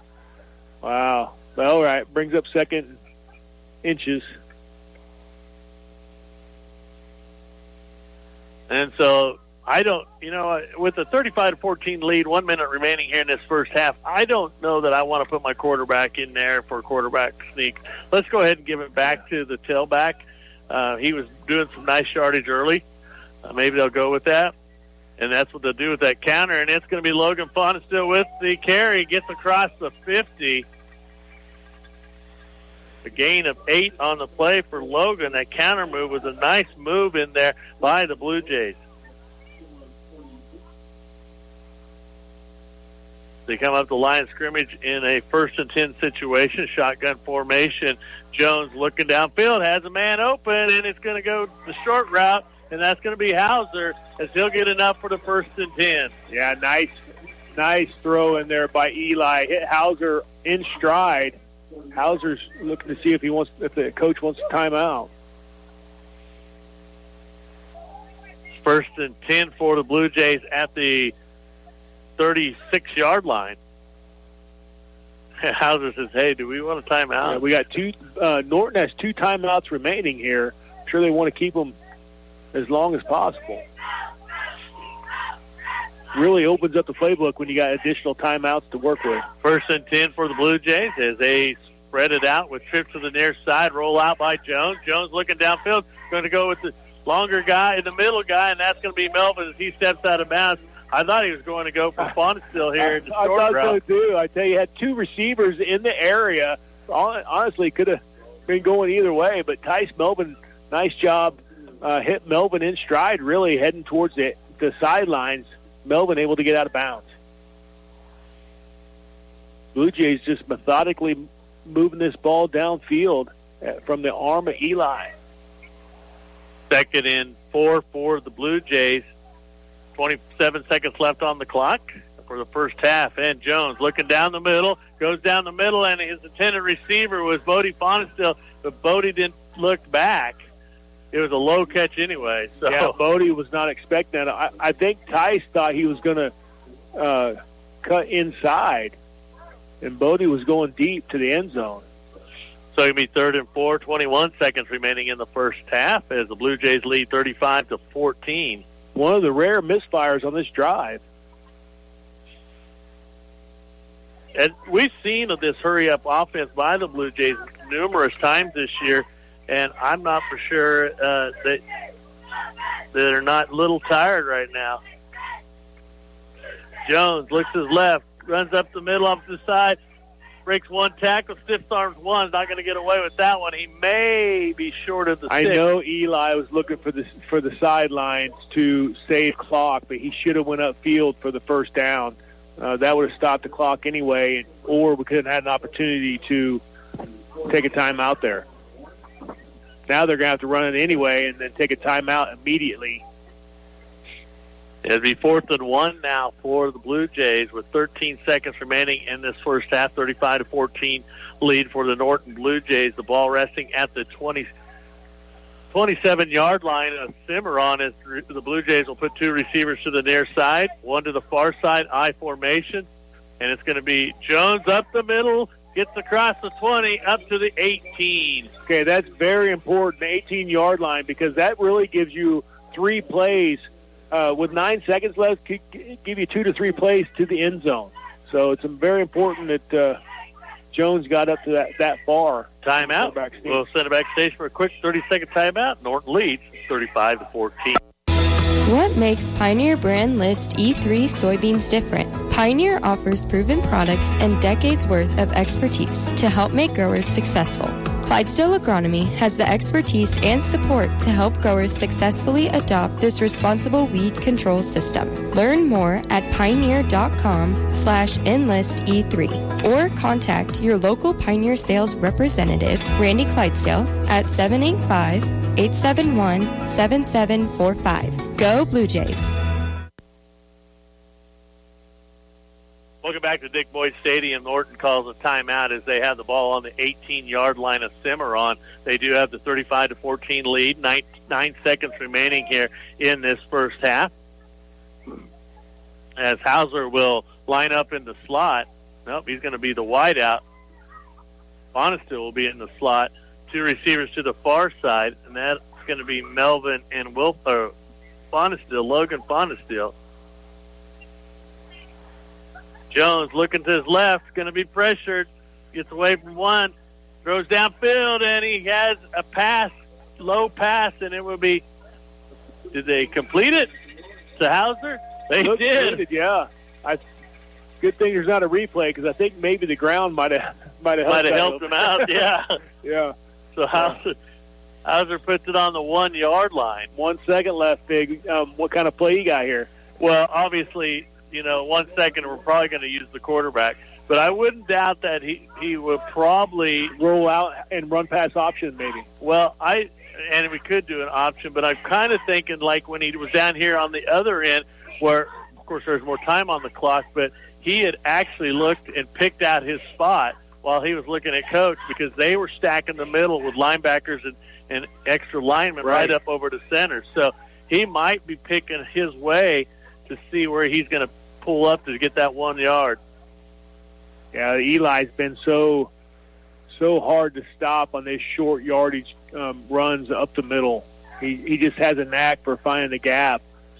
Although the counter has worked a little bit tonight with Logan Bonestill, and that takes some time to evolve, though. That's the only bad thing about the counter is it's very time consuming. Give opportunity to. Logan hasn't got a touchdown yet. You're saying he's due. He's due. Okay. We still got 2 quarters to play. Yeah, that's right. Let Eli have his hat trick, and then we'll get to some other ones. Hat trick, I think. What do you call 4 touchdowns? Oh, does he have 3? I thought he only had 2. Three running and 2 passing. All right. So 1 yard to go. First and goal for the Blue Jays as they'll come out with a single back set, 2 out to the far and 1 to the near. And there's Eli over the right side of the line for the touchdown. He just walked in there. There's flags on the play because now we got pushing and shoving in there. Eli hardly touched going into the end zone. So we're going to have flags, and that'll probably be, again, added onto the kickoff. Against the Blue Jays. Well, I seen 55 with the last push, and that was 55 Cimarron. You hear me? It was against the Blue Jays. Oh, it was? Yeah, one way or the other. Oh, gosh darn. I didn't think of that. So it's 1 yard touchdown in there by Eli Jones for the 6 point unsportsmanlike against the Blue Jays. and unsportsmanlike on the Blue Jays. Blue Jays, that's right. Offsetting penalties. Nobody's going to get assessed any yardage. But Eli Jones with the 1 yard. Now that's 4 rushing for Eli? I thought that was 3. That's 4. Okay. He's got runs of 20. I think that's 11. 4. And now 1. Got a score update. Houston is leaving Phillipsburg 26-0 at half.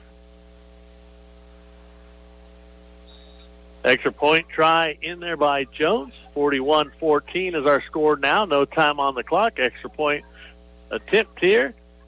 The snap, the hold, the kick, and it is good.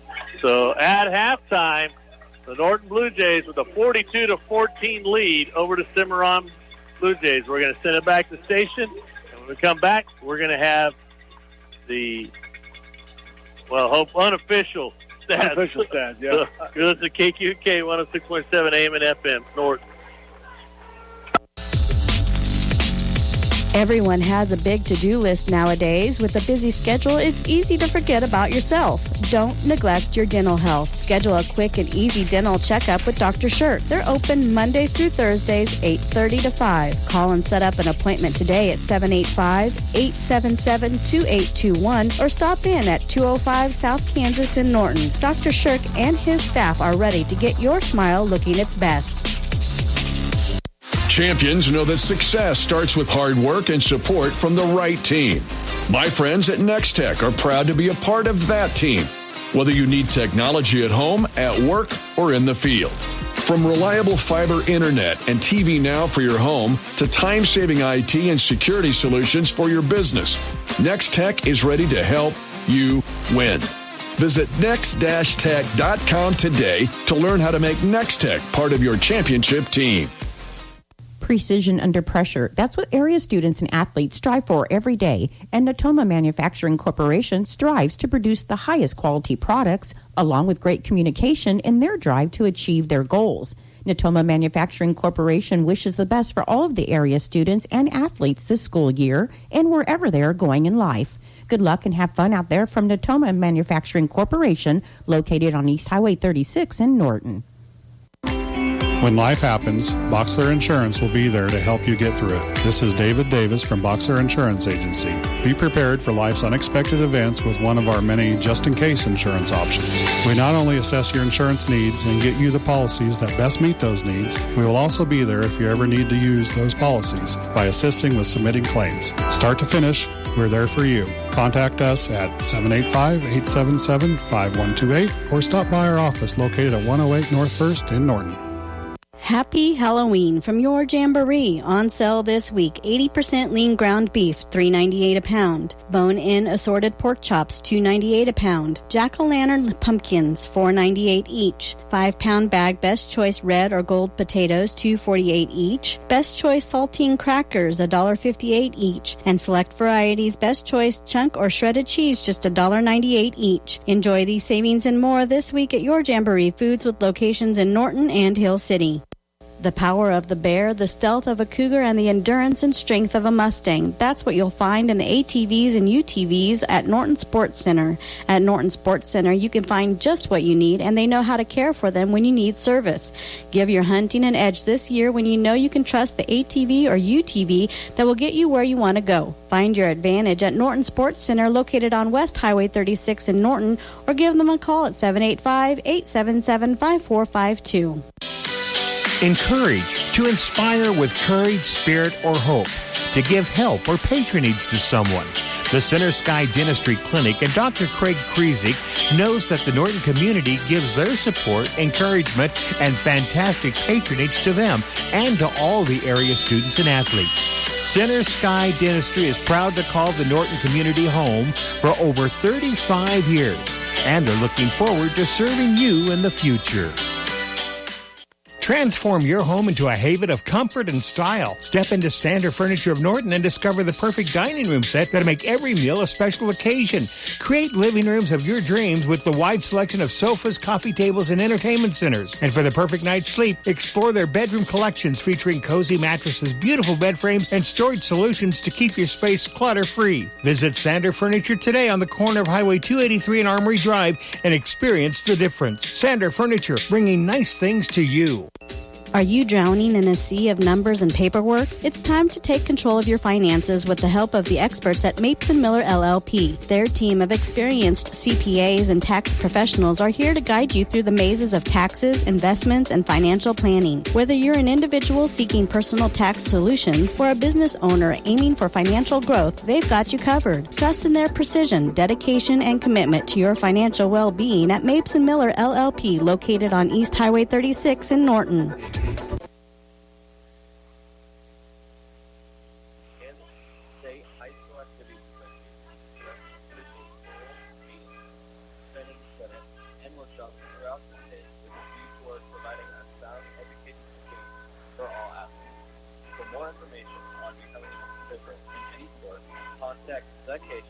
At 785-273-5329.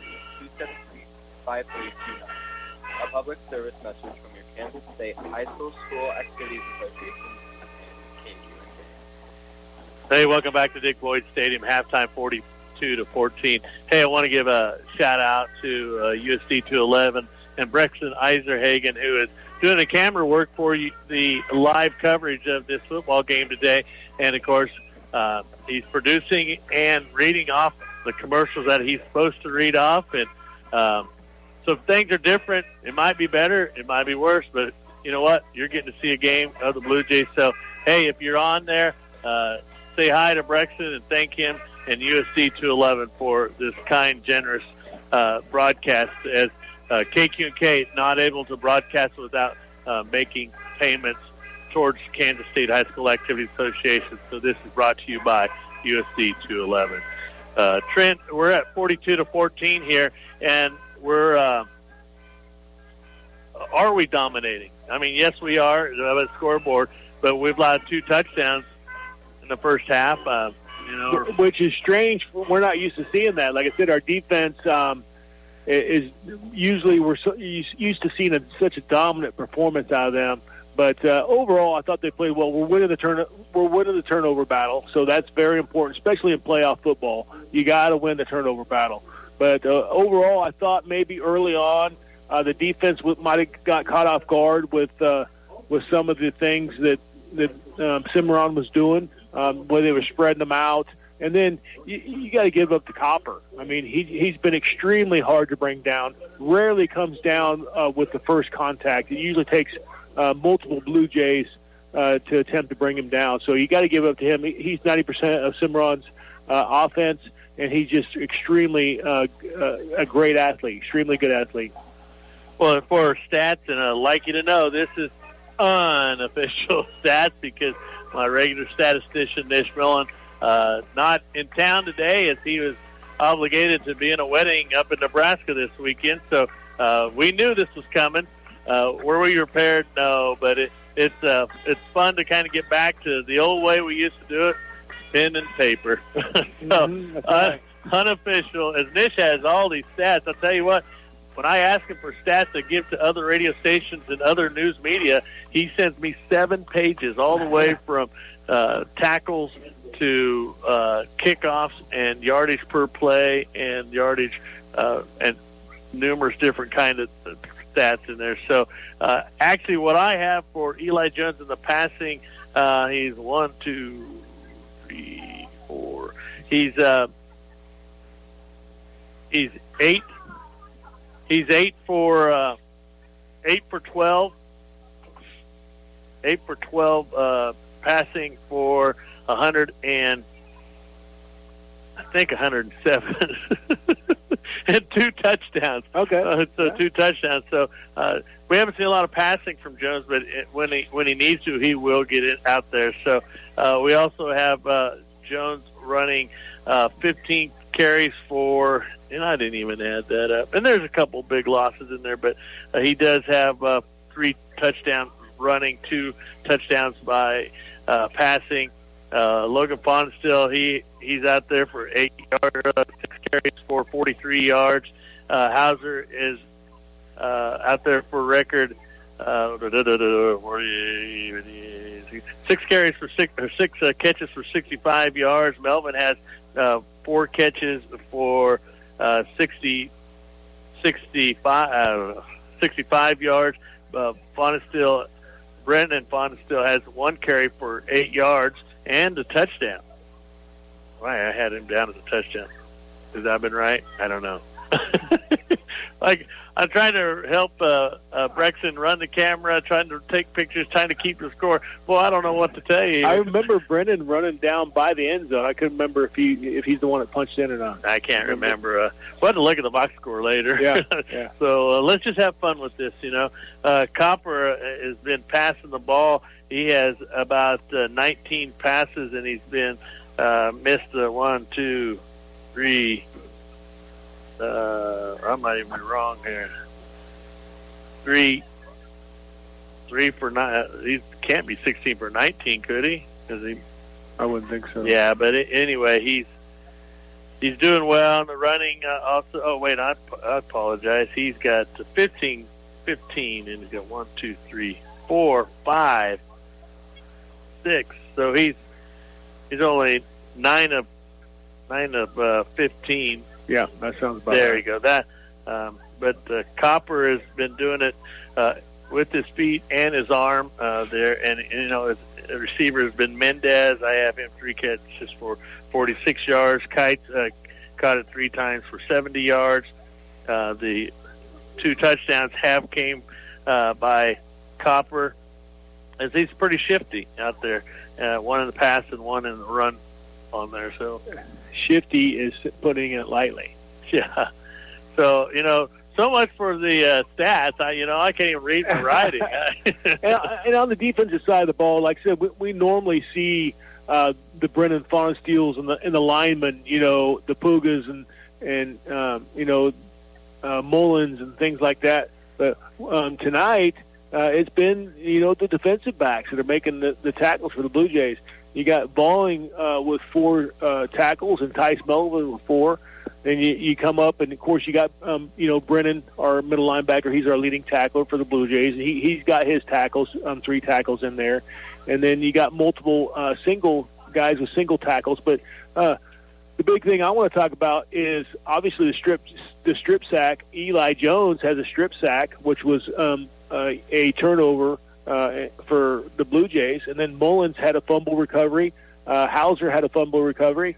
And then Mullins and Trevin Enfield both had a sack as well. So Blue Jays, although they gave up 14 points, they're doing a good job defensively on the takeaway side. Like I said, whenever you win the turnover battle, you're putting yourself in a good position. Hey, you mentioned all those familiar names, the Pugas, the Stovers, the Mullins, and so forth. Hey, you know what? They're in the backfield back there. Mm-hmm. And just got to give the Cimarron quarterback a lot of credit, because he's being pressured. I mean, he's not getting those yards easily. No. Not at all. He's earning them. So, he's looking Puga and Stover and Mullins and Hauser and Enfield. He's looking them right in the eye. I mean, that's how close they are. He's just a very good quarterback. And Hauser has I've watched Hauser come up behind him and had to absolutely pull off the reins, or else, probably would have got a penalty. But I see in the second half, Hauser's going to get home at least once or twice, because he's been extremely close coming in from that blind side. So, like I said, they're right on the cusp of tackling him, but he's like you said, shifty. He squeezes through. He doesn't need much room to get through either. Yeah. So the Blue Jays with a 42-14 lead, 2 minutes till the second half kickoff. So we're going to send it back to station. You've listened to 106.7 AM and FM, Norton.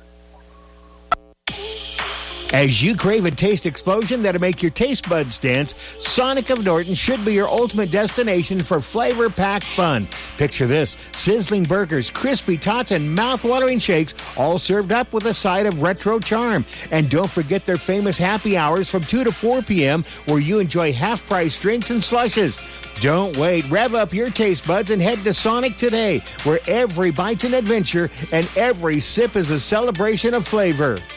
Hail no. Here's some damage, there's some damage, everywhere you see some hail damage. If this is the case after the recent storms, it's time to give me a call. I'm John Sanders of Sanders Construction Incorporated, and I have 10 years experience in repairing the damage that Mother Nature brings with wind and hailstorms. Whether you have damage to a shingle or metal roof, siding, or seamless gutters, Sanders can fix, repair, and replace Mother Nature's worst. I'm licensed and insured, so don't stress about the mess. Give Sanders a call. 785-202-0315. Again, that's 785-202-0315.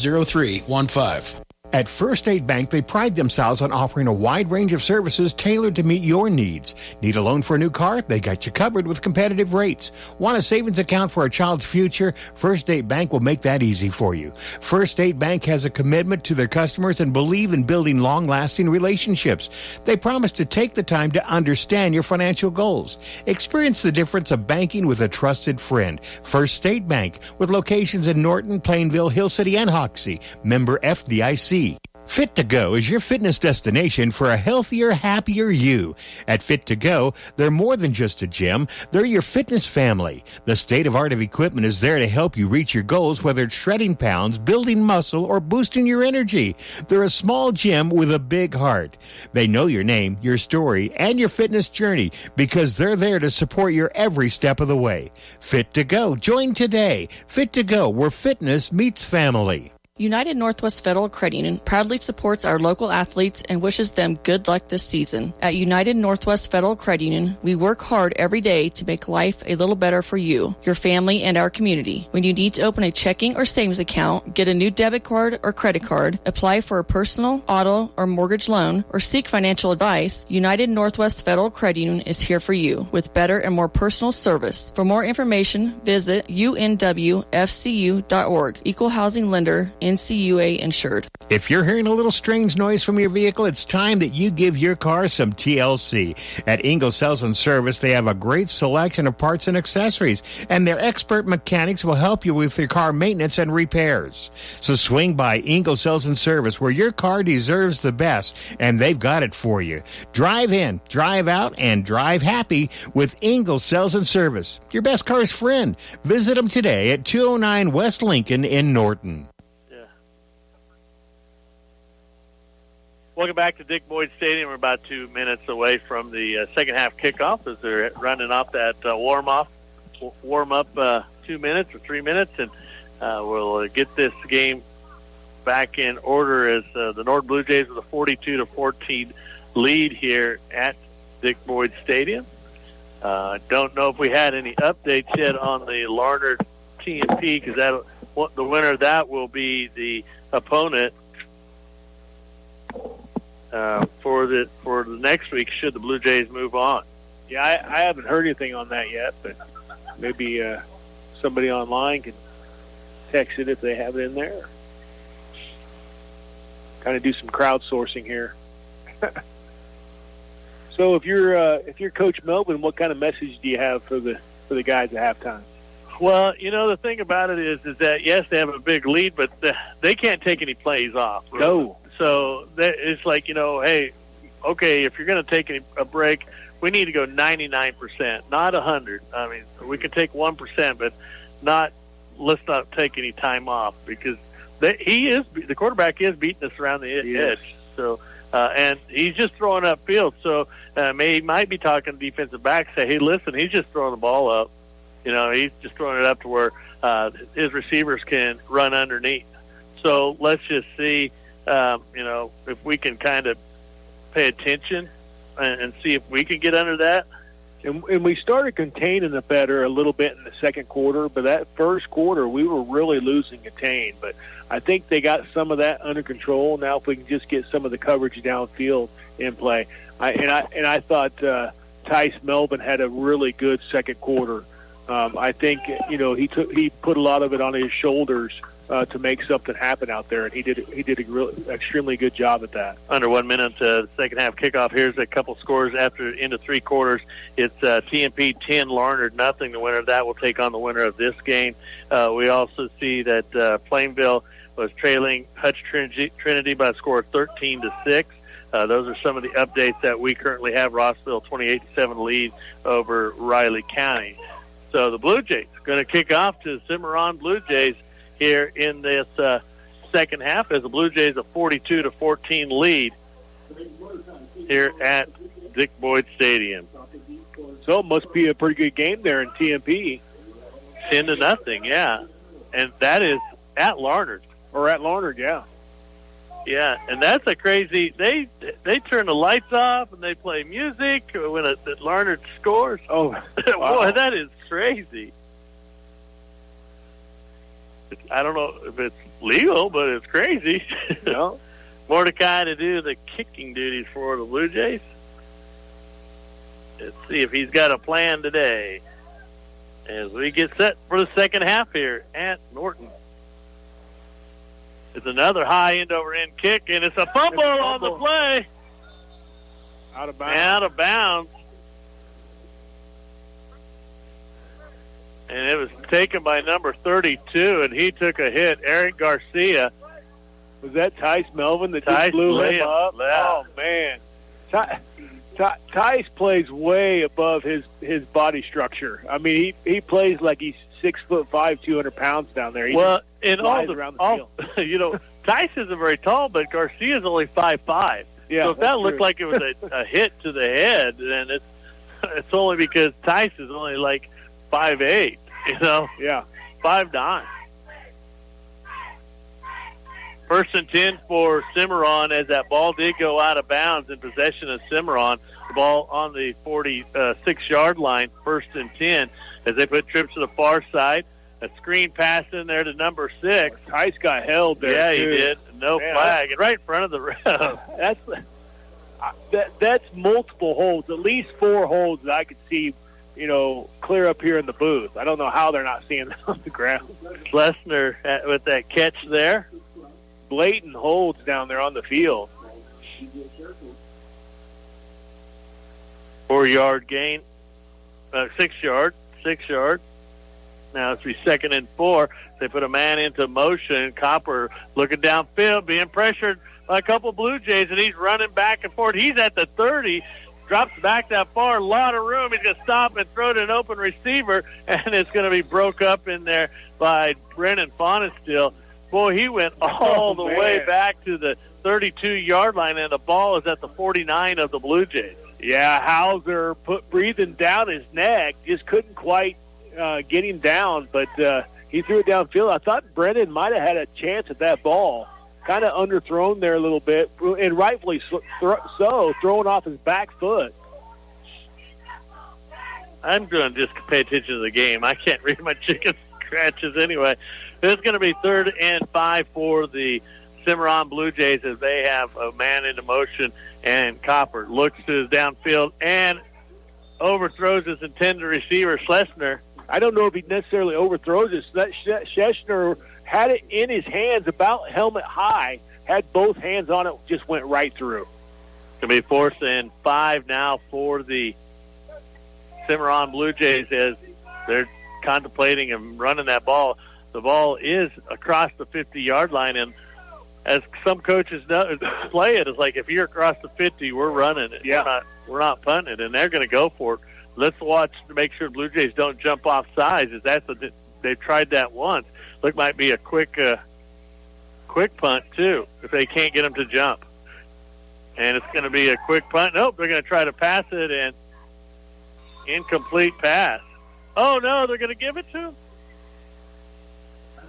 They're going to give it to him. It's right past the sticks too. What beautiful ball placement in there by Copper. And I didn't pay much attention, but if he was thinking about punting that ball, it could have had an illegal man downfield. 2, 3, 4, 5, 6, 7. 7 on the line. And this is a very strange formation as he has a man wide open, and it's caught in there by Schlesner, and it's going to be a touchdown. Yeah. Cimarron strikes first. Melvin back there in coverage had an opportunity almost at the ball and gathered himself after he missed it and had the hands on to tackle him and just couldn't quite bring him down. It trips out to the right, trips out to the left, three linemen, and this an odd formation. And the thing about it is his blocking back got in the way of his arm, so he just flat jumped on his stomach. Yeah. So it's like, I don't think they run that play normally, and I'm sure the way the Blue Jays reacted to that, it wasn't a very good defensive play. And it's good, so now it's a 42-21 lead for the Norton Blue Jays as they score on a I didn't even keep track of that, Trent. I'm sorry. Yeah, they scored on almost a 40-yard pass play, wasn't it? Yeah, he was down here on the 49. Well, so it's 49-yard pass play. Yeah, that's right. 49-yard pass play from Copper to Schlesinger. We haven't seen Schlesinger in the game all the first half, and maybe they have an injury or they've decided to try something different. Yeah, it could be an injury or something like that. But Cimarron is going to definitely push it downfield and push the envelope. Blue Jays Norton's going to have to keep scoring here when they get the ball. Let's see.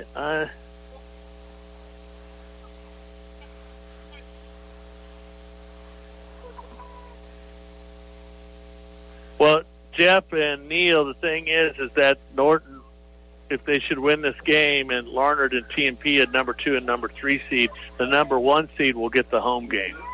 Then the next round, it will determine who has not hosted a game, and then if it is still, the criteria will be, I believe, West goes East. So that is going to be the criteria for the next couple games.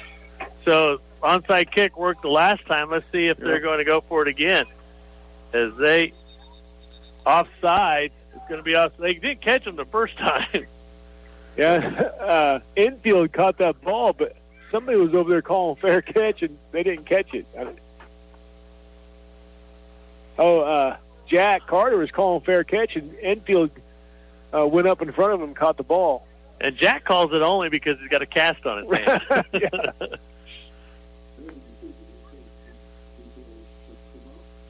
Yeah, I'm kind of surprised Jack's on the hand team out there with the cast on.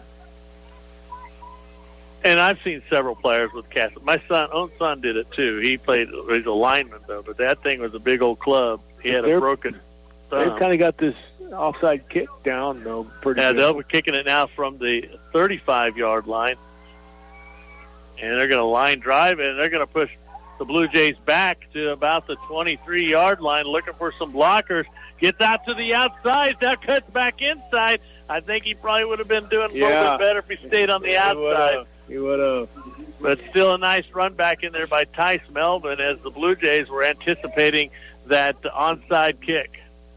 Yeah, he scampered back there. It went way back there behind him. He had to run back there and pick it up and made a nice run back out of it. 10:42 left in the third quarter. Norton a 42-21 lead as Cimarron had scored on a 49-yard pass play to Schlesinger. Blue Jays will come back out in the I formation.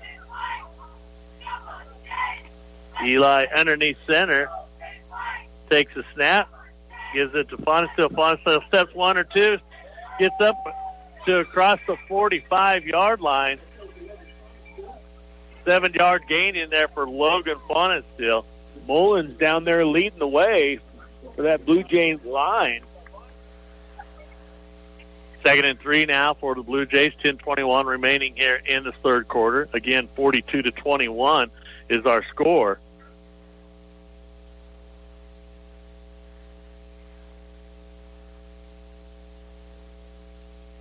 Time receivers. Melvin to the far side. Fonestill to the near side. I formation. It's going to be Fonestill and Fonestill. Again, it's to Logan Fonestill. He gets the 1st and 10, gets across the 50, up to the 44-yard line of Cimarron.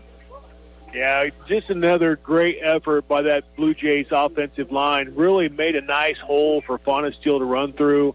Just doing an extremely good job of getting a great push off the ball and knocking that defensive front of Cimarron back. 8-yard gain there for Logan Fonesteel, 1st and 10. Ball on the 44-yard line of Cimarron, 9:40 remaining in the third quarter. 42-21 Blue Jays as they put Hauser in the slot on the far side. One receiver to the near side. Tyson Melvin split way out, and there's going to be a pitch out in there to Fonesteel, as that was a slow developing play as the fullback kind of took his time to get Yeah, he did. Yeah, face mask there at the end. It wasn't called. There's several things that have been happening to the Blue Jays that doesn't seem to get called. But 7-yard gain in there now for Logan Fonesteel, as he now has, I don't even know what he has. Kind of been the Fonesteel drive here so far. Fonesteel fullback, Fonesteel tailback, Fonesteel wide receiver, and Fonesteel to the near side, Melvin to the far side. Tight end on the far side is going to be Hauser. And it's given to the fullback, Brendan Fonesteel, as he sidesteps one, cuts back again. Nice run in there by Brendan Fonesteel as he gets up to the 16-yard line. Bodie Fonesteel blocking downfield. Yeah, nice job. 20-yard run in there for Brennan. Pretty shifty. Yes, very shifty. And he did follow his block. So he did. Just gets tripped up, 1st and 10 at the, we'll call it the 17-yard line of Cimarron. This time they'll send Tyson Melvin to the split out, and it's going to be Hauser. Actually, it's going to be stacked receivers. Hauser out on the line. Single receiver to the right. It's going to be given to Fonesteel. Logan Fonesteel still on his feet. And they're going to flag on the play. I'm not for sure what. Because Logan Fonesteel was wrapped up, and he was still churning his feet trying to get upfield when the flag was thrown. So I don't know. One thing I see is Logan or Bodie Fonesteel was in the area. Don't know if there might have been a push in the back. Oh, it's a shot to the head. Helmet to helmet.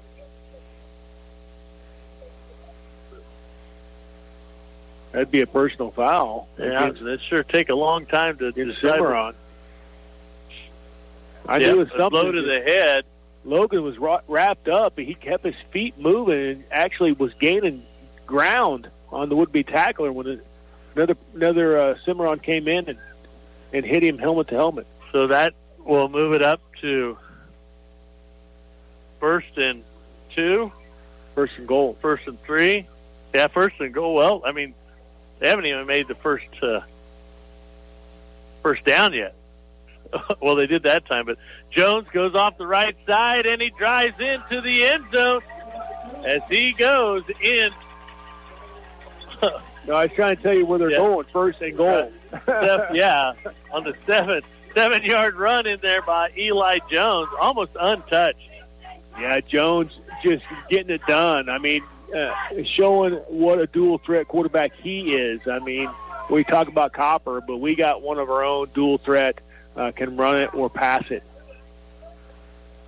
48-21, extra point coming up here with Eli Jones, the kicker. 7:29 left in the third. Snap, high snap, kicks up and good. Mr. Reliable there. 7:29 left in the third quarter. Norton Blue Jays with a 49-21 lead over the Cimarron Blue Jays. You've been listening to KQ&K 106.7 AM and FM Norton.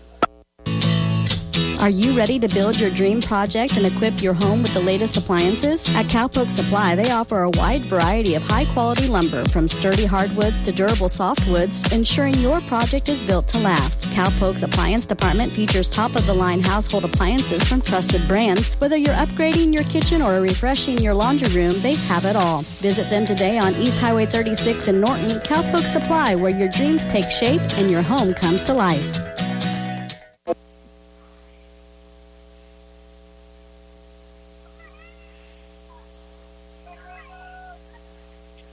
Welcome back to Dick Boyd Stadium as we have 7:29 left in the third quarter. Blue Jays score on an 8-yard run in there by Eli Jones. Extra point by Jones was good. Again, 49-21 for the Blue Jays. Norton Blue Jays.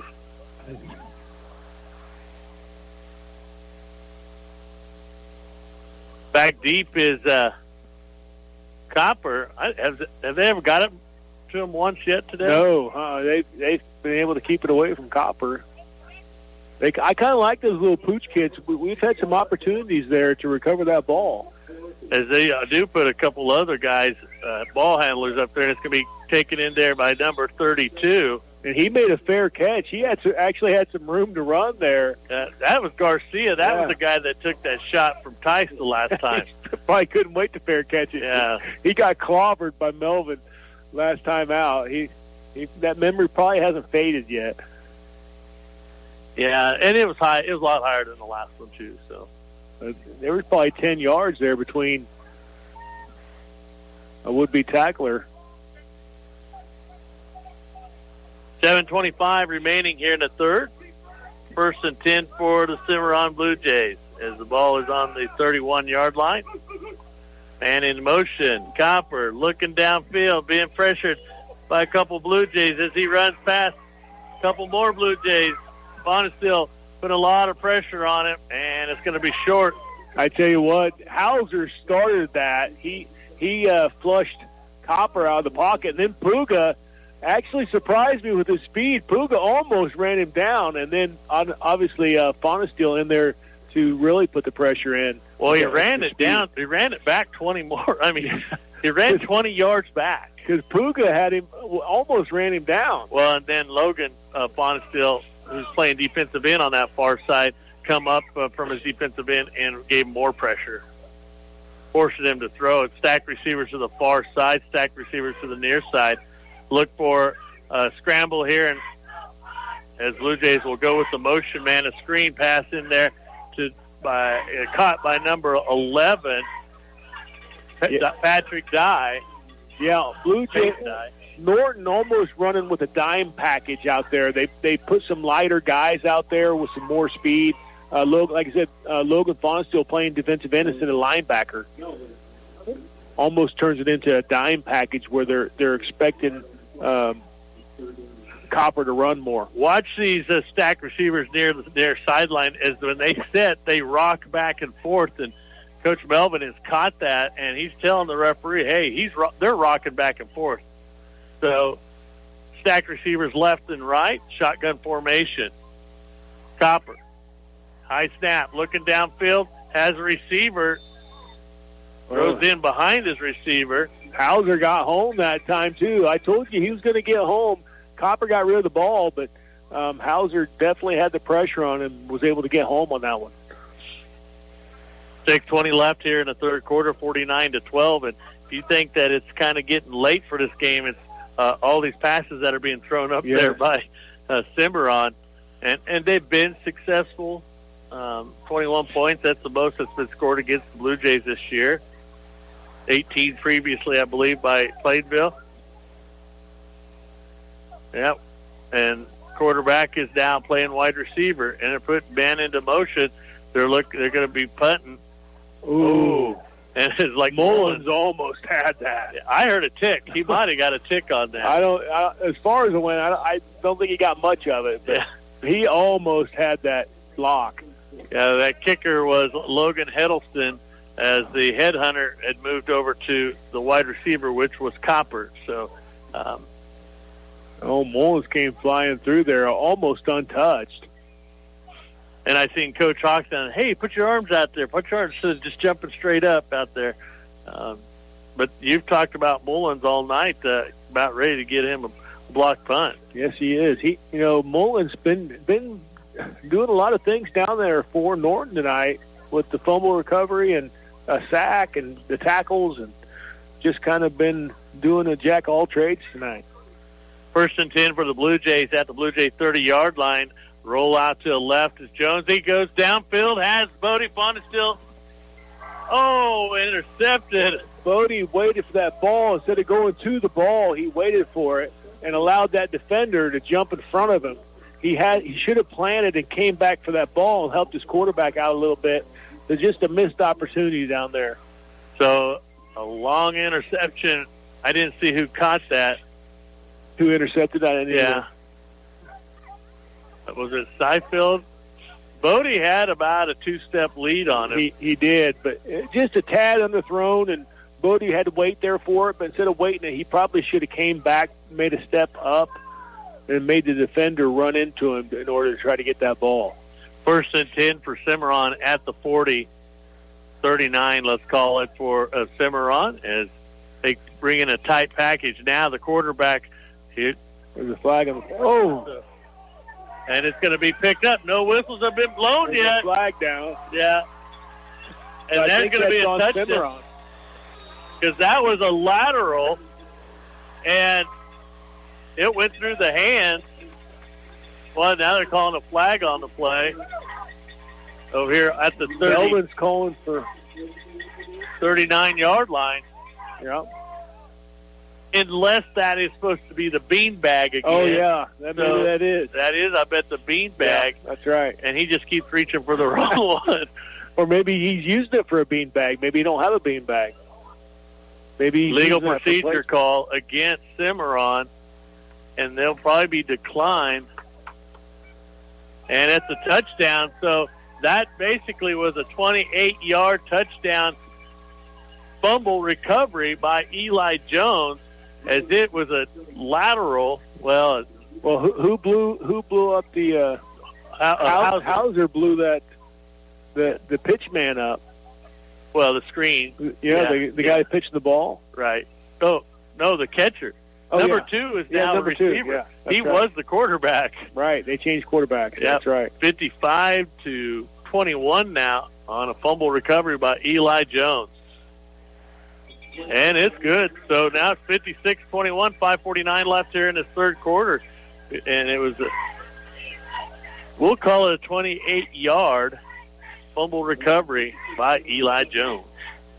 Iron Insurance Partners of Norton, Kansas is stronger together and offering to insure what matters most to you. Full service insurance with friendly hometown faces. Whether you're looking for agriculture, commercial, homeowners, or auto insurance, they can help. Stop in at 117 North Kansas or call 877-4016. Open Monday through Friday from 8 till 5. Iron Insurance Partners of Norton, stronger together and offering to insure what matters most to you. Every day, more than 700 women in the U.S. are diagnosed with breast cancer. Norton County Hospital encourages all women over the age of 40 to contact their doctor for a mammogram referral. During the month of October, the first 100 patients to be screened with our radiology staff will receive a free gift. Take the first potentially life-saving step today and call the Norton Medical Clinic at 785-877-3305. Early detection is often the key to a successful outcome.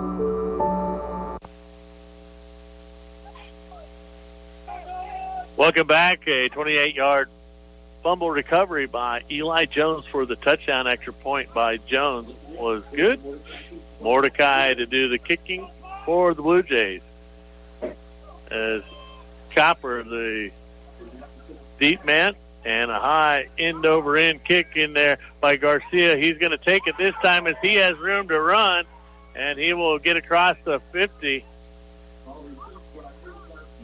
And Logan Bonestill with the tackle. Yeah, he zipped right past a couple Blue Jays. Decided not to make the fair catch like last time, and he got downfield pretty quick. Trying to make something happen for his Blue Jays. 1st and 10 at the 49-yard line of Norton. As they'll send trips to the far side, Twins to the near side, and we have whistle. Oh, they're just trading out the ball.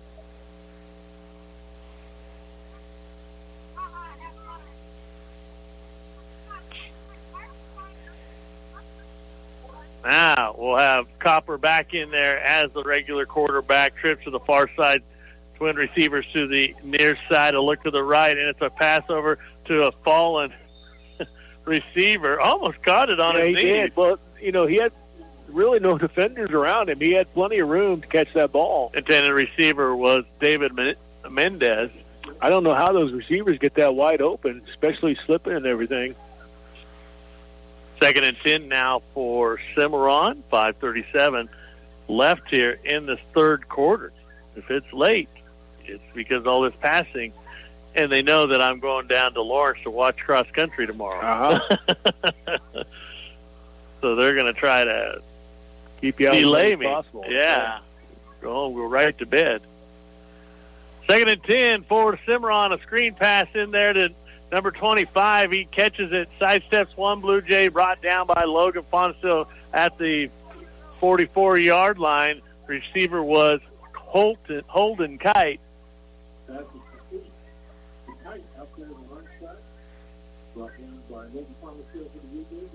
Makes it a third and 4 situation. 6 on that play. 5:11 left here in the third.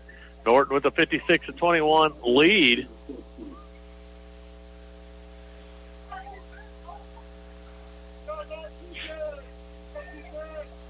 This time they'll send 2 receivers to the near side. Stack receivers, triples over at the far side. They'll put a man into motion, and it's going to be Copper dropping back, being pressured by a couple Bluejays as he steps Hauser through. got him. And, oh, boy, that's close of almost a face mask it looked like. But yeah. Hauser got home again. Loss on the play. Going to bring up a big 4th down. This is about where they kicked it the last time. So, no, they went for it. I'm sorry. Yeah. And because it's on this side of the 50. Let's see if Mullins can get in there. Don't look like they're going to punt, though. Copper back in there with number 25, Holden Kite. Puts the man into motion. The high snap. And it's going to be, incomplete. Intended receiver is number 6, Plessner. He didn't have enough. Yeah, he didn't have enough anyway. And 2 Bluejays right in the area. So Blue Jays will take over on downs at their own 48-yard line. 4 minutes remaining here in the third. 56-21 is our score, and our wireless mics might go out. Yours is already blinking. Oh, yeah. Usually we can get 4 hours, 5 hours out of them, but it's cold. I even shut mine off a little bit during halftime. I did it. First and 10 for the Blue Jays is I think they're going to try to work some time off the clock to get into the fourth quarter.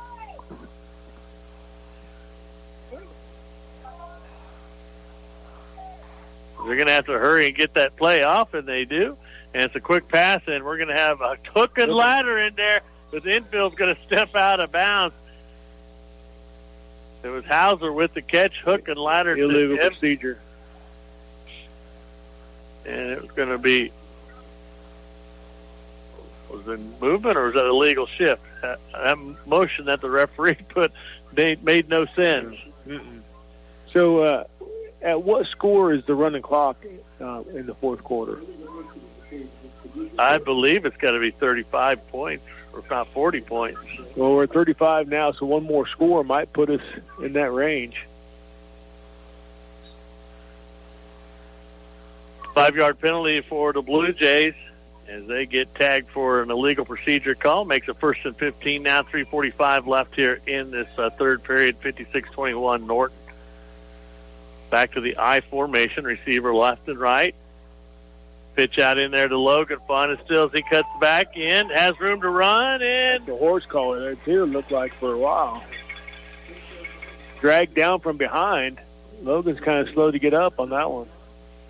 So a 10-yard run in there by Logan Fawnin still off that pitch play. Yeah, nice, tough run. We've been seeing a lot of nice, tough runs out of Logan Fawnin still down there tonight. He's been kind of the workhorse here in the second half.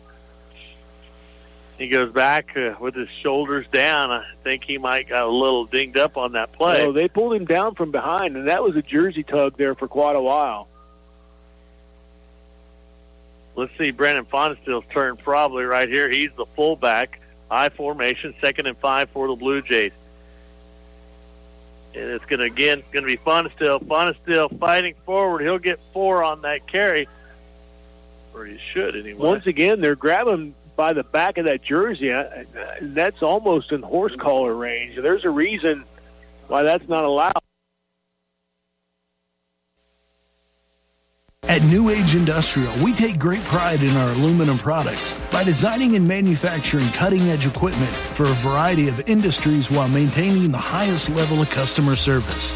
We're a global aluminum extruder and fabricator and one of the area's largest employers. Not only do we take great pride in our products, but we're also proud supporters of the area students and athletes. We'll be cheering them on all season long. To learn more, visit us online at newageindustrial.com. Welcome back to Big Boy Stadium, as we're going to run out. You're going to run out on. Yeah, they're probably tired. They're probably tired of hearing about from me anyway. Well, you might have to grab that other wireless. Where's that at? Oh, this one? Yeah, that's what he's doing. A high end over end kick, a fair catch, called in there by the Cimarron Blue Jays. 32 seconds left here in this. All right, what are we doing here?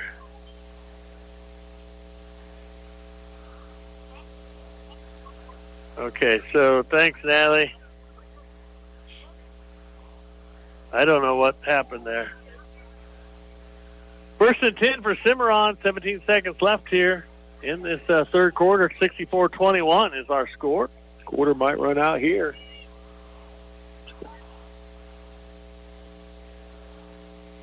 And that will be delay game on Cimarron. So that backs them up 5 yards. Probably and switch sides here, too. Yeah, that should be the end of the third quarter. You've been listening to KQ K 106.7 AM and FM Norton.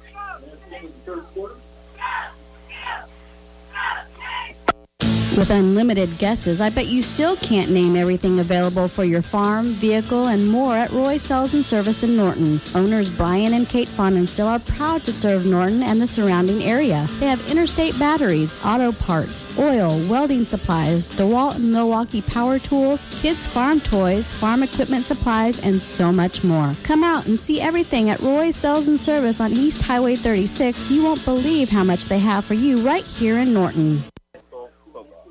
For more information, call the Kansas State High School Activities Association at 785-273-5329. Welcome back to Big Boy Stadium as the Norton Blue Jays lead 64-21 going into the fourth quarter. As Cimarron had a delay of game penalty. Didn't they just announce about the running clock? I didn't hear it. Did they? Okay, so running clock will be in order. The only time it would be stopped is for injury. And timeout, right? Well, I didn't think that it's supposed to be timeout, but injury, or this time it's late enough that when the sweltering heat up is to stop it for take a break and water break. But the running clock will start when the snap goes, as our score is 64-21.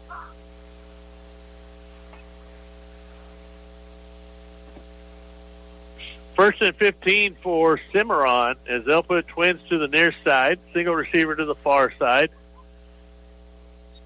They'll have one in the backfield. Watch him go into motion. Number 15, he'll probably go right to left, and he does that as he motions out left to right, twins to the far side, and it's going to be, a deep pass, and he has a man open. It's number 25, Kite. And it's completed, run down in there by Fonenstill. Ran down by, was it 34? 34. That's Austin Katz. Ashton Katz. Ashton Katz, yeah. Yeah. So hurry up offense. They can't go until the sticks weren't down yet. Oh. And that's going to be a quick screen pass for a touchdown. As we're just now seeing a couple junior varsity guys in there now. So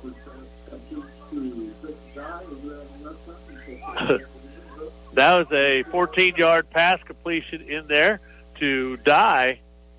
with 11:07 left and the clock still running. So 27 points scored in there.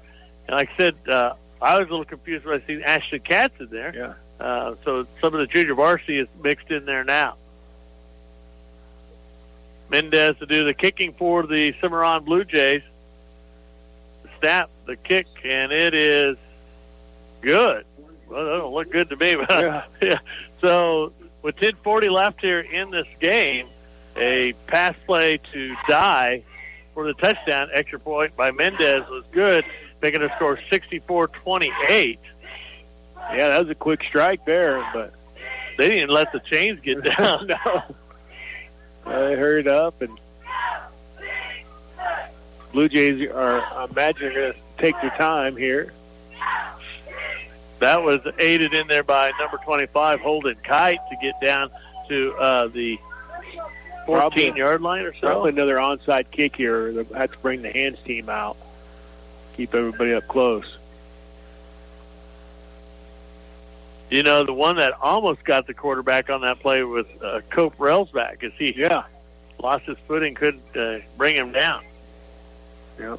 Well, I thought that number looked familiar, and then when he said 34 was out there, I said, oh, those are some junior varsity players out there. Back now for the Blue Jays, as they're probably looking for that onside kick, is Keysweater's in there now, too, as they take guys off the line of only scrimmage. got 10 players out there. Now there's only 9. And the clock's going to go. There's only 9 Norton players, now 10. 5, 8, 10, yeah. Missing a player. Finally get the number 5 out there for the Blue Jays. Get the hand team up there. Yeah. No, they're going to line drive it, and it's going to be taken by number 13 for the Blue Jays as he cuts back, steps around, gets hit hard, but he stays on his feet for some time. He gets up to the 31-yard line. Hudson Wicker with that. Wicker took that line drive and come up to the left, stop, change his direction, then takes a hit, but he didn't go down easily.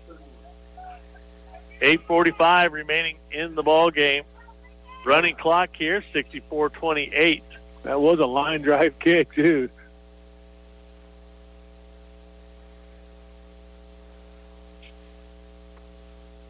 First and 10 for the Blue Jays at the Blue Jay 31-yard line.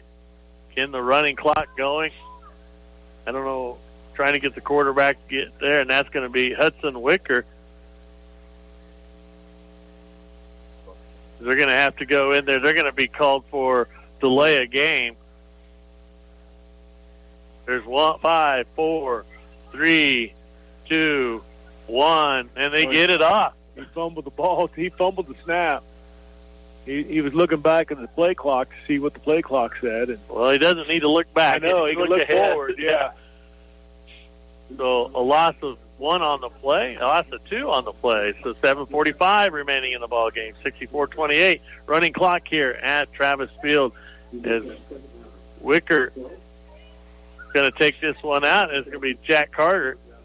Jack is the junior varsity quarterback, but he has a cast on his wrist, his left hand.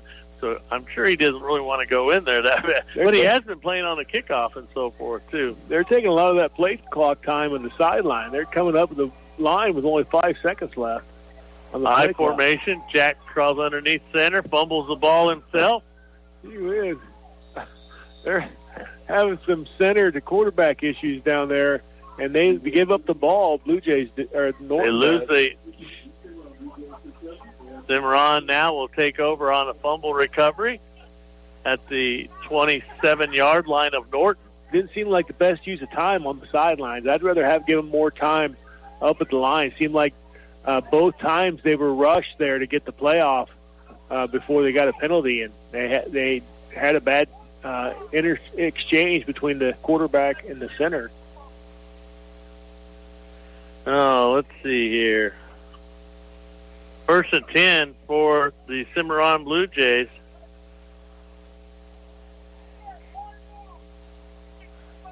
As they put a man into motion.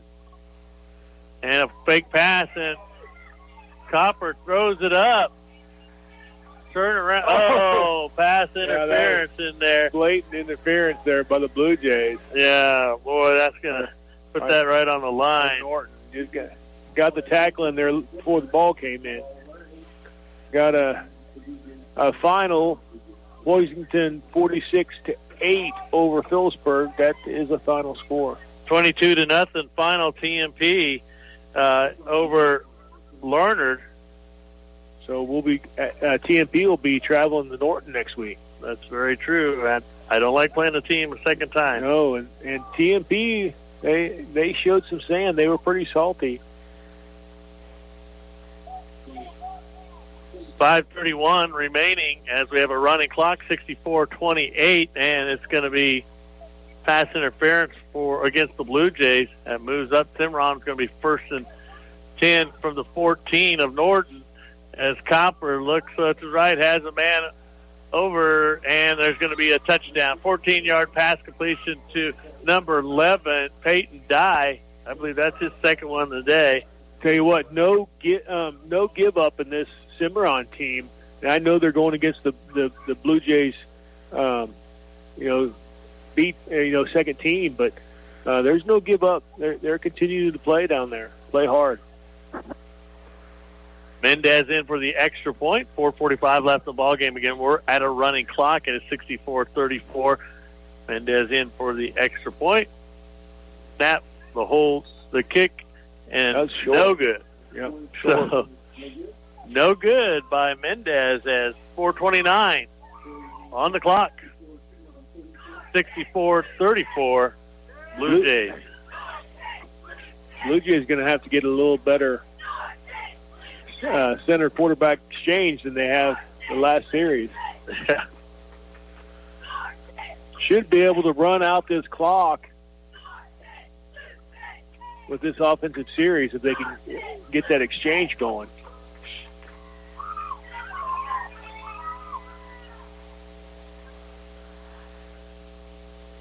The score is 64-34, Natalie. It's up in the upper left-hand corner if we're cutting out. We may be cutting out. I have no idea. We're running the battery. We're here at 9:30. Normally we're out of games by 9:30. That's right. But we do have running clock, 3:37 left here in the ball game. 64-34. Let's see. They have enough out there. 2, 4, 5, 9, 11 out there. Back for the Blue Jays. Is that Katz and Wickert? And there's a line drive kick. They're just trying to make sure they hit somebody at that so they can pick it up. That's how hard that's coming at them. Yes, it is. But a good play by was it 53? 53 for the Blue Jays that recovered that ball. That'd be Gavin Callahan. I didn't really get to see who. Yeah, I think it was 53. First and 10 for the Blue Jays at the Blue Jay 42-yard line. 2:42 remaining here.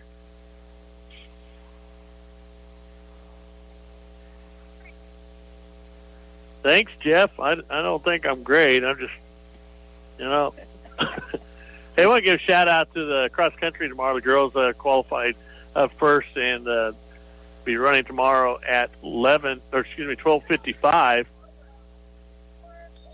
at Rimrock in Lawrence. They had Ace the Cat, the lone Blue Jay boy, to make it. He runs at 11:15 tomorrow morning. So kudos out to the cross-country team, and I'll be there tomorrow. It might be a little bit later to leave than I thought, but I'll be there. 2 minutes remaining here. Did you catch who ran that ball that time? No, I didn't. Hudson Wicker will come back out to be the quarterback as they have 17 seconds on the play clock. Thanks for getting it.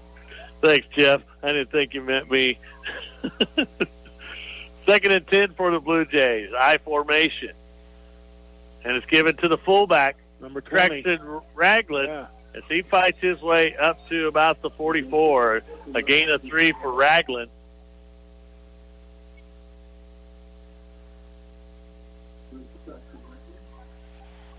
So 1:17 remaining on the clock as Wicker and Carter, the two quarterbacks, on the sideline. I think Jack wants to come back in and redeem himself. That's right.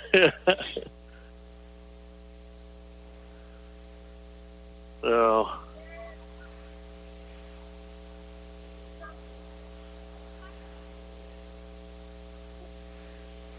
third and 7, and it's given off to the tailback, and he is going to put a loss on there. There's going to be a face mask in there. They had him by the face mask. Ragland again with the carry. And he'd lost 4 yards on that play, but that face mask is going to.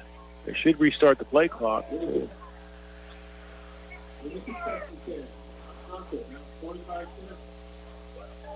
So they won't have to run another play now. That'll put it up to the 48.5-yard line. Yeah. All right. That should do it for the game. 64-34. Blue Jays win it. They will be playing Thomas More Prep next Friday here at Travis Field, Dick Boyd Stadium. Now, I'm pretty sure they're at home because what happens in this round, it goes to the highest seed. Norton, the number 1 seed, TMP, the number 3 seed. They defeat Larned tonight, 22-0 in Larned. And so they will move on and play Norton, as far as we know, Friday night here in Norton at Dick Boyd Stadium. So the Blue Jays move on one more round. Then the next round they will be deciding who hosts if they have hosted. And then I believe it's West goes East this year. So still a lot of ball to play. But I'll tell you what, Trent, we're not going to give out stats. We're kind of running out of battery. We're gonna call it quits. And Brexton has one more little thing for us. The Kansas State High School Activities Association conducts officials rules meetings, training clinics, and workshops throughout the state with a view towards providing a sound educational experience for all athletes. For more information on becoming an official in any sport, contact Acacia at 785-273-5329. A public service message from your Kansas State High School Activities Association and KQNK. All right, like I said, Trent, we're going to call it quits as the Blue Jays move on to next week where they'll play the Thomas More Prep Monarchs. Norton wins 64-34, and TMP, a 22-0 winner over Larned. They beat the number 2 seed in that district. So, Trent, any final thoughts? No, just a great team victory, and it probably did as good to play a quarterback like that. I said he was extremely athletic. Different dynamic than we're used to seeing, and it was good. Iron sharpens iron, so it's good to get a playoff win from a really good Cimarron team. I thought they were a good team. They played hard, came out with a lot of emotion, and just a solid win for Norton tonight. Right, 64 points scored up. Of course, they allowed a little bit. This is the most they've ever got scored upon tonight. But Cimarron, they play in a very tough league. I mean, every one of their schools down there are in the playoffs in the Great West League. So their record did not show the caliber team that came tonight. That's right. So, like I said, we're kind of running out of power here. It's kind of cool. We're off to Lawrence tomorrow to take some pictures and watch the Lady Jays and Easton Cats at cross country. We wish them the best luck, but we hope that they enjoyed tonight's broadcast. The USD 211 sponsorship. They will probably be sponsoring it again next week as we will host the regionals again. So, for Trent Alexander, Brexton Eiserhagen, I'm Fig Millen for KQNK Sports.